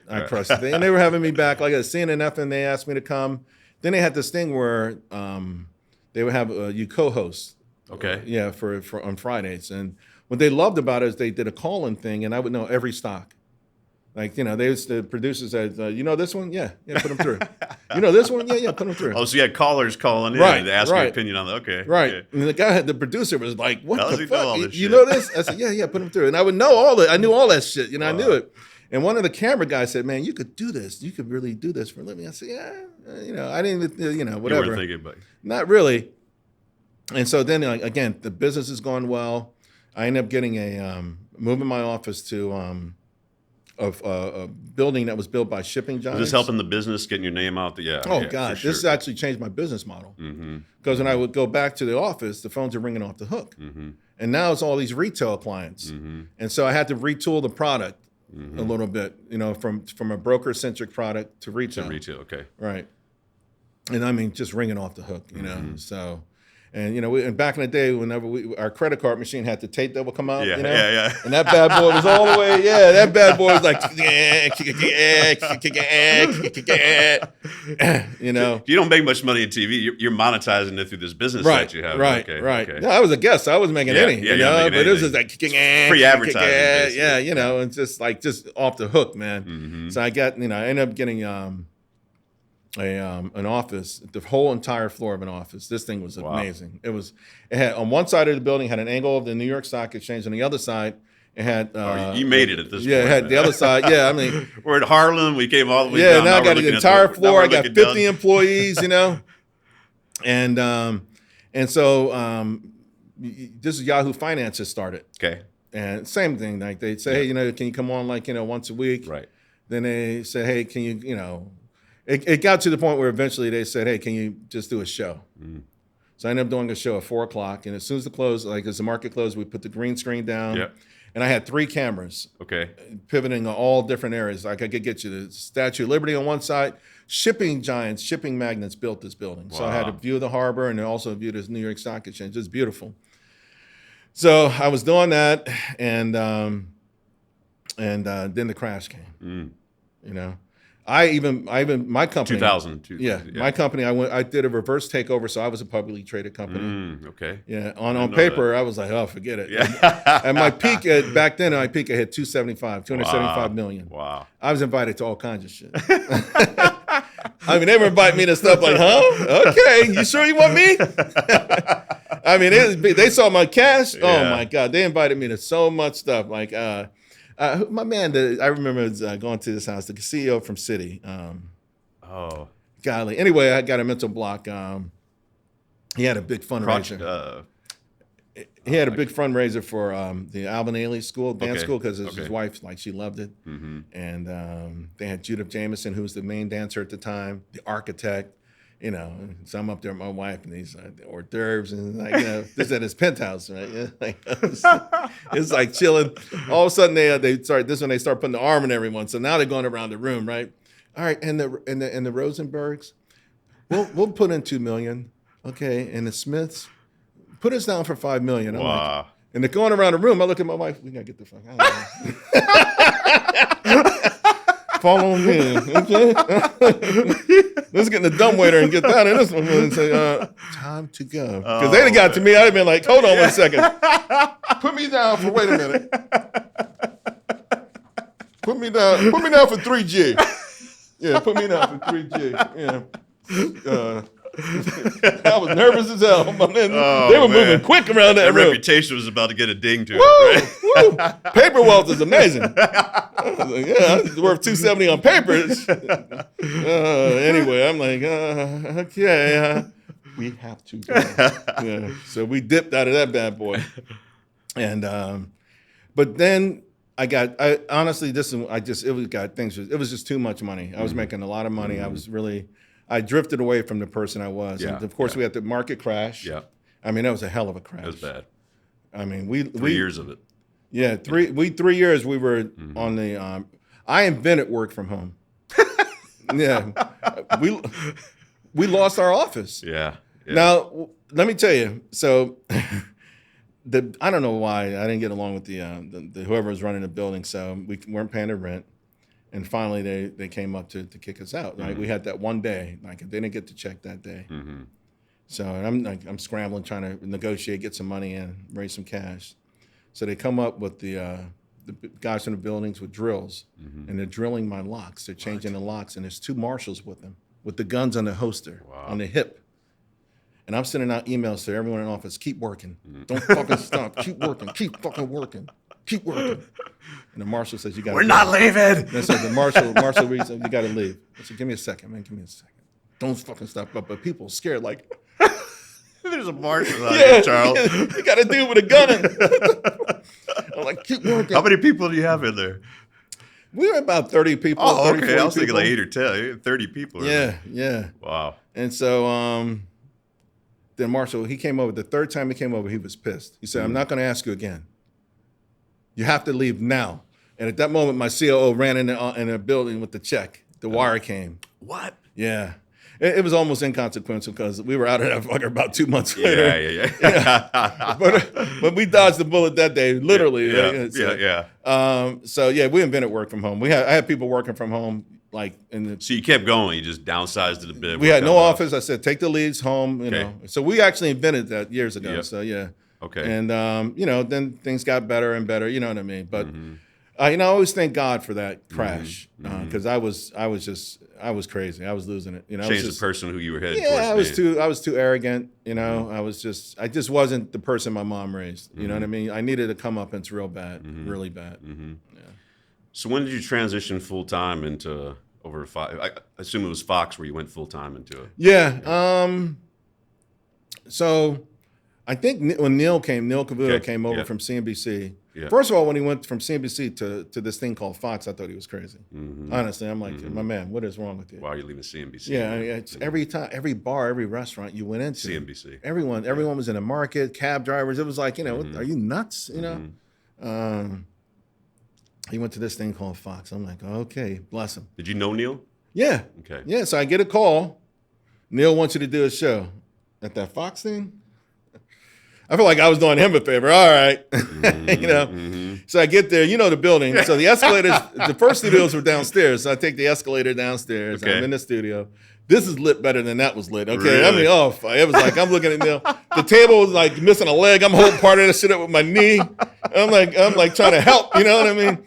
The whole time I'm looking at Neil, my man, you done messed up. Right? This ain't CNBC, bro. Yeah, you done messed up. There's this movie, like this real famous scene. This guy's getting interrogated. This one kid saying, you done fucked up now, right? That's how I was looking at Neil. You done fucked up, right? No, you done fucked up, right? Neil, you done fucked up. So anyway, we do this show. I'm like, oh my God, Neil blew it. And of course, it didn't blow it, right? But Fox started to grow, and so I was doing all of these networks at one point, and then Fox. When they offered me a contributorship. So you get paid per appearance. Yeah. It was like, so. Yeah. But what was really interesting about it, though, and this is a good lesson for a lot of people, even though I was good or whatever. Yeah. One of the deciding factors, one of the top producers there, she said, I want to show you something. So she played a recording. There was one day I was supposed to be on the show. I was very sick, and I called in. I told them I'm feeling like crap, but I'm still going to make it. And I did. And that meant so much to them. Right. That, that I was reliable. Didn't matter how smart I was, that they knew no matter what, I would show up. And that was one of the deciding factors in making me a contributor. Wow. Yeah. So when did you get offered the full-time position? It just kept growing and growing. They were like, man, this, because like I'm scrambling. They're like, I'm doing 4 or 5 hits a day. Really? So I'm submitting the thing. They're like, damn, my man. So let's get him on a flat fee. Scrambling again. Yeah. So they gave me a flat fee, and then they didn't want a paper appearance. Okay. Yeah, they got rid of that paper appearance thing, man. So just whatever, just kind of negotiate it, whatever, and it just kind of kept drifting a little bit higher, became a little bit more than a stipend, Yeah. And then they launched the business network, but I didn't have a show initially. It was very frustrating, Yeah. Yeah, it was very frustrating. even to this day, there's still people there who, in the top or management, who don't appreciate what I bring to the table fully. They just don't, What do you think it is, man? I don't know. I see some of the people they're enamored with sometime, and it's a look. I don't know what it is. But I mean, if you watch my show, I'm telling you, and I try to be humble. There's no show like my show on any financial channel. I agree. The thought process that goes in there, connecting the dots, having fun, just the creativity. The creativity is it's an amazing show. I do the clips in the A block. I like doing the clips. So I'll give you an example. So I was talking about small caps recently. And so what I love about this year is that the retail investor was buying when institutions were selling. So they bought the bottom, the dumb money bought. Yeah. And now I'm seeing little signs that maybe small caps, the underloved stocks. So it's the small investors and small caps. It's been a long time, man. Yeah, I know. So I did this thing and I did my little spiel and I talked about and I used Underdog as my clip. Yeah. Right? And the reason I used cartoon. Right. Old cartoon, but Underdog was a shoe shine. Yeah. Right. That's true. So one of the great stories on Wall Street is the legend of the shoe shine boy and Joe Kennedy. Yeah. Joe Kennedy is a captain of finance. He's killing it. He's getting a shoe shine, and the shoe shine boy looks up and starts talking about the market. Hey, what do you think about so-and-so? So Joe Kennedy looks down at this kid like, what the riffraff is in this shit now, huh? Goes upstairs, sells everything, and the market crashes the next day. That's the lore. That's the myth. That was the dumb money. As soon as the dumb money wanted to buy, smart money got out, and the market crashed. So that's how long the myth has lasted. It's kind of like 2008 when the waiter became the real. Right. So it goes that far. And so Underdog was a shoe shine boy, but he ended up being a superhero too, right? So that's why I use it. So I put this work into it, man. It's so good. It's so creative. But I just, there's a lot of things that just I try to get that I just don't get. I put my hat in the ring for stuff, just don't get it. So it's very frustrating. I mean, recently I think you were looking for a different spot, right? Yeah. Well, not different. I wanted to do both. I mean, it's like I can do it. It's just. And what's crazy about it is the audience loves me. They love you. Yeah. The audience loves me. I was on a plane with a bunch of Fox talent. Everyone came over to me. Everyone, gave me, 5 high love. Let's take a picture.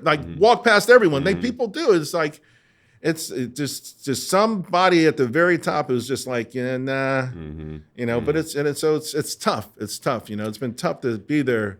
Because on one hand, I love doing the show. The show itself, I love helping people. On the other hand, it's really tough though to think maybe you just can't break through, to where I think I've earned. This is reverse DEI. This is something, I'm killing it. Yeah. I'm amazing. I'm great. Treat me that way. So let's talk about, why am I doing this? I said, I'm never doing a podcast. I'm never doing YouTube. I'm never doing any of that stuff. And then I started seeing what was going on, the transition, the Tucker Carlsons, the Megyn Kellys that are leaving. And I don't know exactly what they're making, but I pretty much understand what's going on. I think they're doing pretty damn well. Kind of funny, though. I think they got picked up by Red Sea Ventures that wound up getting picked up by Fox again anyway. Yeah. So I think that's good. But what do you think about this transition, though, of media? Man? And let me just tell you this. Because I think, the reason I started with CNBC too, and I've been doing this for 15, 16 years. The whole idea is, let me get on there, gives you some third-party validation. It helps you monetize some of the things that you're doing outside of there. And I built a wealth management firm, and I benefited a lot from that, similar to what you did. And then I sold that firm. When I sold that firm, someone said, you got to try this social media stuff. I'm doing Fox. I'm not doing Instagram or any of that stuff. But I'll tell you, man, I monetized my businesses more in 12 months than I did with social media than 14 years that I did. I made way more money. So the proof's in the pudding, man. That's where everything's going. Right. And I think my daughter doesn't watch, 17 years old. She doesn't watch Fox or see. Right. She's watching YouTube and TikTok and all the advertising dollars are going there, man. If you see where these deals are going, the podcasts and everything, Who's Your Daddy, Megyn, Tucker. These are big deals, man. What's your thoughts about all this? Well, I'll be honest with you, man. I've thought about it for a long time. 2 contracts ago, I was ready to go and do the podcast. And then the last contract, I was this close to saying, in part because, one thing about me, man, is like, EF Hutton, they wouldn't sponsor me. I went somewhere else. Like, I don't dwell on, listen, if there's something, a barrier there, go around the barrier or find a different way. Don't right? sit there and bitch and whine. Right. So, and I've done enough bitching and whining that at some point, like, either that door opens or and so I've looked at this for the last 2 cycles of my contract. Mm-hmm. I look really hard at the podcast or the YouTube thing. Mm-hmm. And again, because I'm so creative, man. And I already have ways in my mind. I know I want to do it. I had some buddies of mine who did a thing, but they were just too early, called Jag Notes. There was a company called Jag Notes. Yeah. And they had their own show. Yeah. The whole network, the whole bit on YouTube, on whatever, online. I just think they were a little bit too early. I don't know that the pipes were built out fast enough. Like even when I was doing the Yahoo Finance, I got a lot of clients, but from other countries because they had were already tuned into that. Right. They had better fiber optics and all that stuff. Americans, they couldn't get it, so they were early, but what they did was amazing. It was beautiful. It was beautiful. In fact, Fox Business took one of their anchors. It was one of their first anchors, right? Yeah, from the Jag Notes. Oh, okay. Yeah, Barnes, Peter Barnes. Yeah, he was an anchor on their thing. So it was interesting, right? And I have ideas. I mean, I write every single night. Yeah, I'm a prodigious note taker. I write to my subscribers every night, every day. I study everything. You should see all the things, and I read everything. And so, and I feel like I'm very creative. And my goal is I'm the Pied Piper of the stock market. I want retail. I want individual investors to own stocks, right? And there's a way that I think they should do it, and it's not what's being taught to them, right? What's being taught to them keeps the wealthy rich, like the old book, where the customer's yachts. I agree. So, I think it's got phenomenal potential. I mean, just phenomenal potential. It's just I wear a lot of hats already. Yeah. So that's the one thing, but. It's appealing. It gets more appealing every single day. It does. Every single day it gets more appealing. And you say your daughter's 17. My son's 27. He was really the one to turn me on to it when he was like 10 years ago, maybe watching Joe Button or something. Right. And so he said, I'm watching it with him, and the first thing that really caught my eye was just no time limit. Right. So I had a radio show. at KFI, and let me tell you, it was the number one station in America at the time. Number one, biggest audience. And so I used to go on as a guest, and they offered me a show on Saturdays, so a 2-hour show. But because I've been doing so much TV, man, I was done in 3 minutes. 5 minutes. I was like, all right, so, because that TV, 1 minute, 2 minutes. I get it, man. It's hard, right? So I was like, they're talking in my ears. Shut up, hurry up, bro. I'm like, okay, what do we talk about now? It's a different skill set. It's a different skill set. It is. But it's a beautiful skill set. It's like. But that's you though, man. I mean, I think, look, everyone's reading teleprompters and everything. I think the best you is this Charles though, man. Because you've got you've done the research, you know the history, you know what it takes, you've done it yourself. It's so hard to get that across in the clip. Even you, it's your own show. You don't have an hour. Right. You have 5 minutes of your own. It's hard, man. It's hard to articulate it all, and it's hard to get the right guest. Yeah. Because I don't want the bullshitters, man. I'm sorry. I don't want. I like accountability, and I like people who know. Like, I don't care if you agree with me or not, but you got to know, you have some sort of basis, you know. And, like the booker's like, well, so-and-so is bullish. The cab driver was bullish this morning. What does that mean? You should see. I mean, I hate to say it, but I get a lot of people, they send in their POVs. We call them POVs, point of views. Yeah. And it's like they're a reporter. Well, the market's going through a turbulent time. Yeah, no. What's your opinion? Right. We know that. How do we navigate it? Like that part we got. You know what I mean? It's like. But no one wants to go out on a limb, man. No one wants to. I mean, I want to say nobody, but half them don't. Yeah. But the thing is, though, it's like, we're not doing anything. We're not doing right by the viewer. You're not helping people. Right. Yeah. I mean, it's like put out your thoughts, put out a little bit of your thesis behind it, and people will respect it because they don't expect everyone to be right. I think like a Jim Cramer blew his credibility because he tries to be right every time. On Monday he hates technology. Friday he wants to. How come you're not long technology? Well, didn't you tell me you hated it? Yeah. And I have guests like that, and they want the fucking barbell. Like, I'm doing the barbell. What exactly is that? I like risky stocks and non-risky stocks. I'll play it all. Yeah, like what the hell? I'll be right or right. Yeah, like, and then you come back. I told you, like, yeah, you were half right. Yeah, or some of them get a little slick. Like sometimes I get angry at the anchors for letting them get away with this one. Two things they do. Would you buy it down? Would you buy the dip or some shit like that? Or would you buy it down here and like, or they say sell. Like a lot of times people will say, well, you should probably be selling your tech names in the strength. Sell the Mag 7 at the strength. You don't have a right to really say that unless you bought it. Were you buying it? Right. No, you didn't like Mag 7 at 2. Now you're telling me to sell it at 200, but you insinuate that you had it. Mm-hmm. We would take profit. We would, but we didn't have it. I don't have any profit to Right, take. so you really shouldn't, like they do the slick stuff. I hate that slick stuff. Don't get slick and act like you were, like you were doing something and like you were right. You were wrong. First, will you admit that you told people not to buy it, and so you were telling them to sell it since 20. It's 200. Mm-hmm. Keep telling them at some point you'll be able to come back and say, I told you it went from 2,000 to 1,800.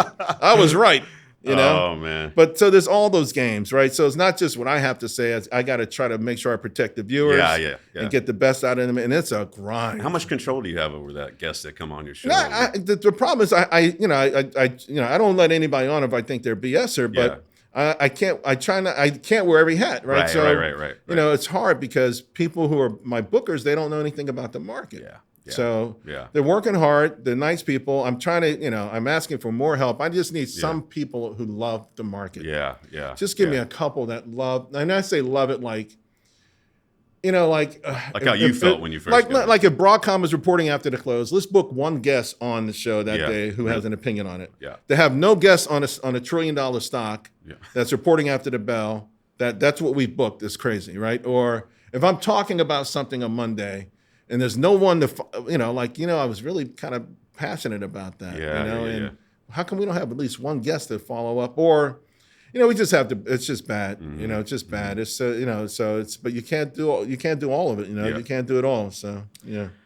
All right. So a lot of I can't have you on here without asking you. Okay, young, old, wherever it is. Where do they look? I'm making $60,000 a year right now. I'm 30 years old. What do I do? What's the career to have right now? How am I saving? What am I investing? What are you telling your son right now? Your son, you said, is 27 years old. What's the advice for these guys? Well, he's not making any money, so he's trying. My son's trying to hit a grand slam, so it's. I don't want to discourage him, but I did the grind, right? It's he wants to come out the gate hitting a grand slam, so he's got some things, irons in the fire. He hits one of these things, it's going to be like it will be a grand slam. Yeah. So, and he's in the art world, right? Right. And he understands a lot of things. He's very smart, smarter than me than I was at his age. I mean, he's articulate. It's 10 times smarter than me. He doesn't have my grind though, right? I mean, I hear most parents at my age say that about their kid, right? So it's not unique, especially people who had to come up, grind their way up, So he doesn't have that grind, but he's so much more intelligent than I was at that age, and even now he speaks. You know what I used to do when he was a kid? I used to get The Economist magazine. So The Economist has lost its way. It's an awful magazine. Yeah. Sometimes they have some good factual stuff if you could just ignore the author's opinion. But their obituary page is amazing. It's amazing. Have you ever read that? I have. Yeah. So I cut out the obituaries. I used to cut out the obituary page and have him read it out loud. It was so beautiful. He speaks so because I have a little bit of a speech impediment to begin with, and I don't have a great education. Like and plus it was good. I love history, and one thing I do like about The Economist, they have these guys 94 years old, and they did something that really saved humanity. If they'd only died that year, they'd be famous, right? But they lived another 40 years, and no one knows who the hell they are. So he's in a great position. Yeah, he's a nice person. He doesn't have. I have a much bigger chip on my shoulder than he does. Right? He has no chip on his shoulder, and I think that helps him. He never sees anything in color. Like he never thinks anything is racist or that. Some parts of it I think are a little naive, but I don't want to mess with them. Yeah. Yeah. One of the great gifts my mother gave me was she grew up in Alabama. And when they were lynching black people, they grew up with no indoor plumbing. I heard some pretty bad stories. Just to give you an example, my grandmother, used to sleep. She didn't never use a pillow. She slept with her arms crossed, so she could hear the night riders. So they grew up with some tough shit, and she never Night ever riders are people that are coming like to lynch Klan, people. So my mother never talked about any of that. Although on Sundays she would clean the house and play gospel music, and tears would just come out of her eyes. And you just had to imagine the pain, but she didn't make me feel that pain because she didn't want me to think that the world hated me. You know what I mean? And so I tried my best not to mess with where my son is. Yeah. You know, like he's so optimistic. Yeah. He believes so much, and he knows that if he knows his stuff. He is brilliant. He's brilliant. You know, he grew up. I took him to all the museums, but he knows these artists. Art. He knows he knows everything about it. You know, I'm telling you, he is like a historian already. So I don't mess with him. Yeah. You know, I just want him to come through with it. So, you know, career-wise, it's so tough, right? Because this AI thing, and I've read where in a few years, maybe 5 years or so, 60% of the jobs don't exist right now. So we don't know what the hell they're doing, right? We spent 10 years telling girls to code, which was almost a waste of time, except no skill is a waste, right? Yeah. But the job may not be any coding jobs for you. So you have to be, I think the most important thing is to learn to love learning. That's my advantage. I love learning. When people say he's a stock market expert, I always say no. Yeah. I'm a student of the market. I'm a student of life. I'm a student forever. I am a student forever. There's so much stuff out there to learn. Even AI can't learn it all, right? So, but if you love to learn, then you'll always be positioned. You'll always be positioned when the opportunity comes. You know, I've had friends who said, man, you were lucky. We know luck, the definition of luck is when preparation meets opportunity.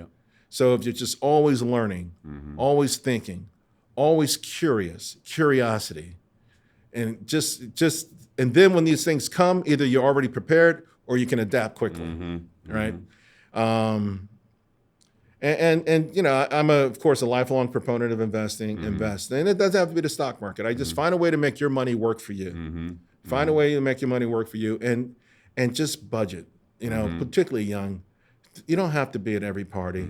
You don't have to. You know, you don't need Grubhub. You don't need OnlyFans. You know, I mean, really, you just they whine and complain. And I just talked about my mom. She grew up with no indoor plumbing. Whenever they tell me a bitch about how expensive it is to have kids, and then my grandmother had harder than that. I just can't. I'm sorry, but it's hitting deaf ears. I'm sorry that your OnlyFans account and your Grubhub and your Uber. I'm sorry, but I don't care. You know, because you don't understand how coddled you are. That's the problem. My first full year back when we lived in that apartment, every night we ate ramen noodles. Every single night. You buy three for $1, 3 or 4 for $1. I remember 10 for $1, 10 cents each, 12 cents each. Used to go Woolworths, whatever. Yeah. The whole first year I got out of Air Force, that's what we ate. That's what it takes.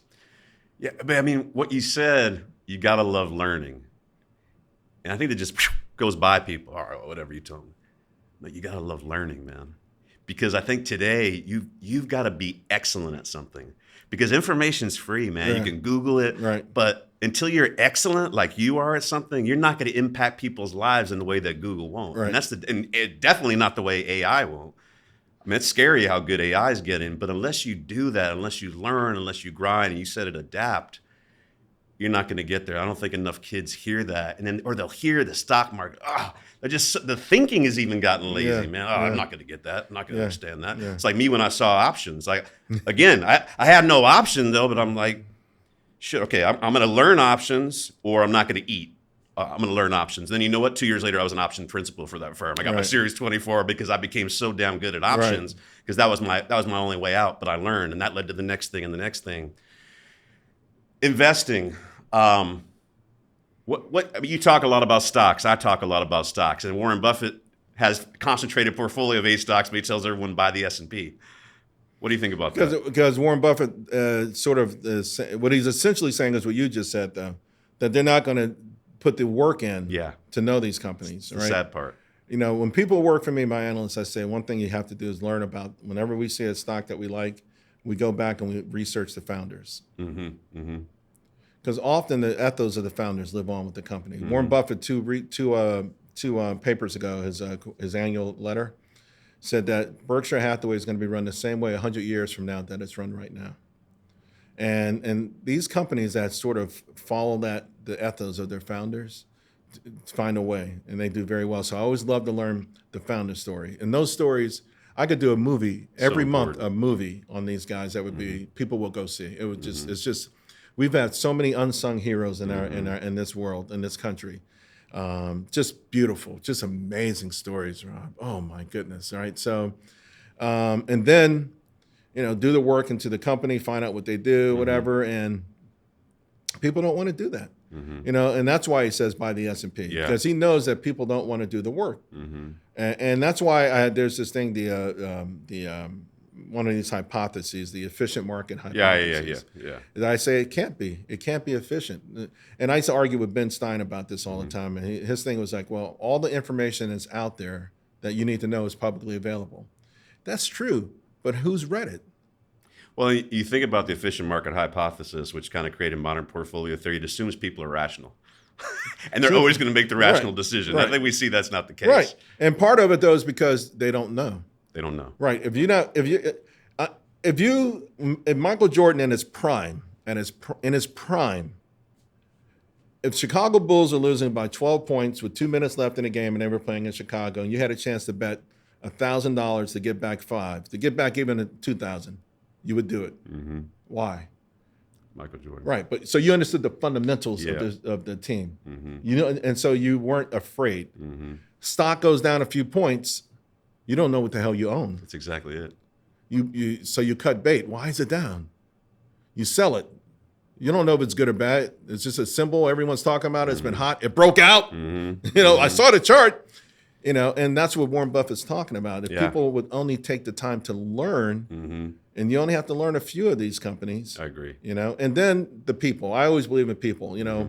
One of my best stocks in the last 4 years has been GE. And, it got hammered, it got crushed. Everyone wrote it off. Larry Culp came over. I read Larry Culp's biography. I kicked myself in the ass and bought the stock. Loaded up. I don't even know how much I'm up because it's 3 stocks now. It's just, But that's an important point, though, man, because I do the same thing in investing. I'm looking at the CEOs. I'm looking at leadership. I've got CFAs that work for me. They give me all the data, right? These guys are really good data people. But at the end of the day, the strategy that they're putting out there, if they don't have the people to execute on it, the data doesn't mean anything. The pitch deck doesn't mean anything. Is it the people? Right. When I started this business, I sold the firm I was. My first investor, man, in this business said, you're starting something, here's $1 million. I'm investing in you. Didn't even know what I was going to do, man. Right. But that's such an important part, and that's what I'm trying to tell people. Back to your point of learning, you've got to become excellent. You've got to become passionate, because if you're that person who's excellent and passionate, people are going to believe in you, invest in you. That's all I did, man. I'm not that smart of a person. I just grinded, I learned, and I was honest with people. I under-promised, over-delivered. I think you're doing the same thing. It's a culture. It's a culture. I think it was Michael Lewis. So Michael Lewis who wrote the new thing, right? So Michael Lewis, or who's the other? There's another guy. It might be him though. They're both write these books, Wall Street books or whatever. So he was doing a book on. I hate that I'm having all these mental blocks. This guy started 3 separate billion-dollar companies. 3 separate billion-dollar companies. So he's writing a book and he's following them around. So he created 3 businesses that turned to be billion-dollar, which is almost unheard of. Exactly. Yeah. So he's following them around. And so in one place, there's this guy from India with him. And he's like, sort of like a right-hand man. And he's like, can I have permission? Do you mind if I interviewed him? And the guy said no. So he's talking, and he's telling a story about being from, this is in the new thing. This is, he's telling a story about, he lived in rural India. His cousin was from the big city, a little bit older than him. So she came to visit. He came home one day, and she's getting all dolled up, right? Now, she's beautiful. She's the finest babe in the whole joint, right? So she's getting all dolled up. He's like, oh, what's going on? She says, I have a date. So he says, well, who? And when she told him, he's like, man, he's like the ugliest guy in the village. You know what she said? He's the smartest. He's also the smartest. Look around. Look how many Indians are CEOs. First it was tech companies. Now it's Pepsi. Now it's FedEx. A culture. A culture. We don't have it. A culture of excellence, a culture of the smartest guy getting the prettiest girl, not the guy who can dunk the basketball. That's a cultural thing. If we could pick that up, we need to find ways to pick that kind of stuff up, and and so all of that begins at the very beginning, expectations. But we live in a society where expectations are lower and lower and lower. I agree, man. And I think at the end of the day, like, this is the greatest country in the world, man. I've studied in India. I've studied in China. You get to see what poverty really is. You get to see if you're born poor, you stay poor. Right. Like, that has no bearing on who you're going to be now in life. But like you said, the culture, the mindset, man. People like your mom stepping up, people like a police officer for me, telling people they can't believe in that game. But then importantly, you believing that you can. Yeah. So what's next for Charles, man? Where's Charles going? I don't know, man. I don't know. I feel good though. I feel good. I'm working out. You look good. Yeah, I was going to say, good. man. I feel good. I never get on the scale, but my tailor.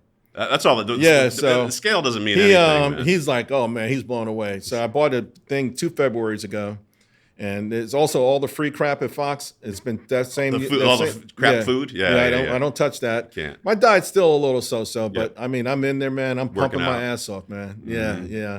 So I'm hitting the weights 4 or 5 days a week. I feel good.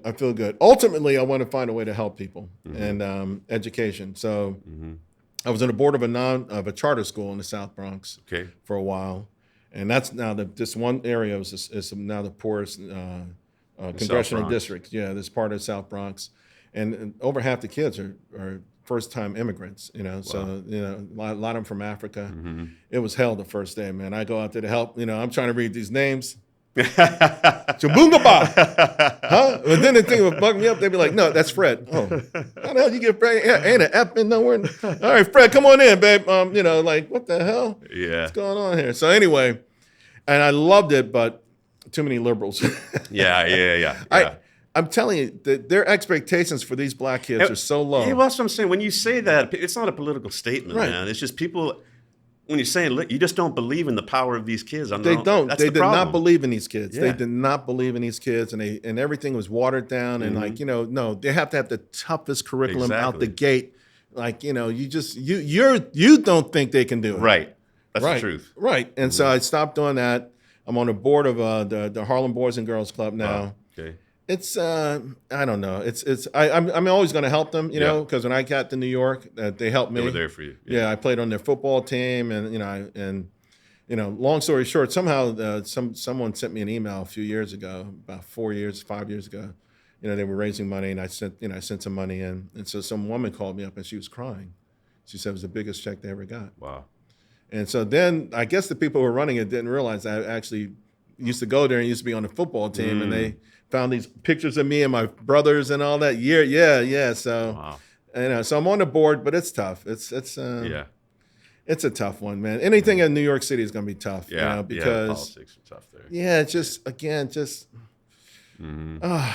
So I got ideas. So eventually I want to do something educational wise. I have some ideas that I want to do educational wise. A few years ago, I went to lunch at one of the Koch brothers, and I pitched them because I wanted to raise money for it. So, but they didn't help me out, So, but I got some ideas that I think are going to be quasi-revolutionary on that front, because that's my ultimate. You got to help these kids, man. And it's all about I was lucky enough that by the time we moved to Harlem, I knew enough about who I was. So I never thought being smart was being white. I never thought reading was a waste of time. My favorite topic was social studies, So I had enough in me by 13 that I couldn't be deterred. I got to find a way to help these kids so that at some point they could go on their own and not be deterred. Well, look, man, I think you're doing an amazing job. And again, look, as a kid who grew up in the streets, same thing, man. No running water, electricity turned out. I don't think I was ever in more than one school 1 year in a row, eviction to eviction.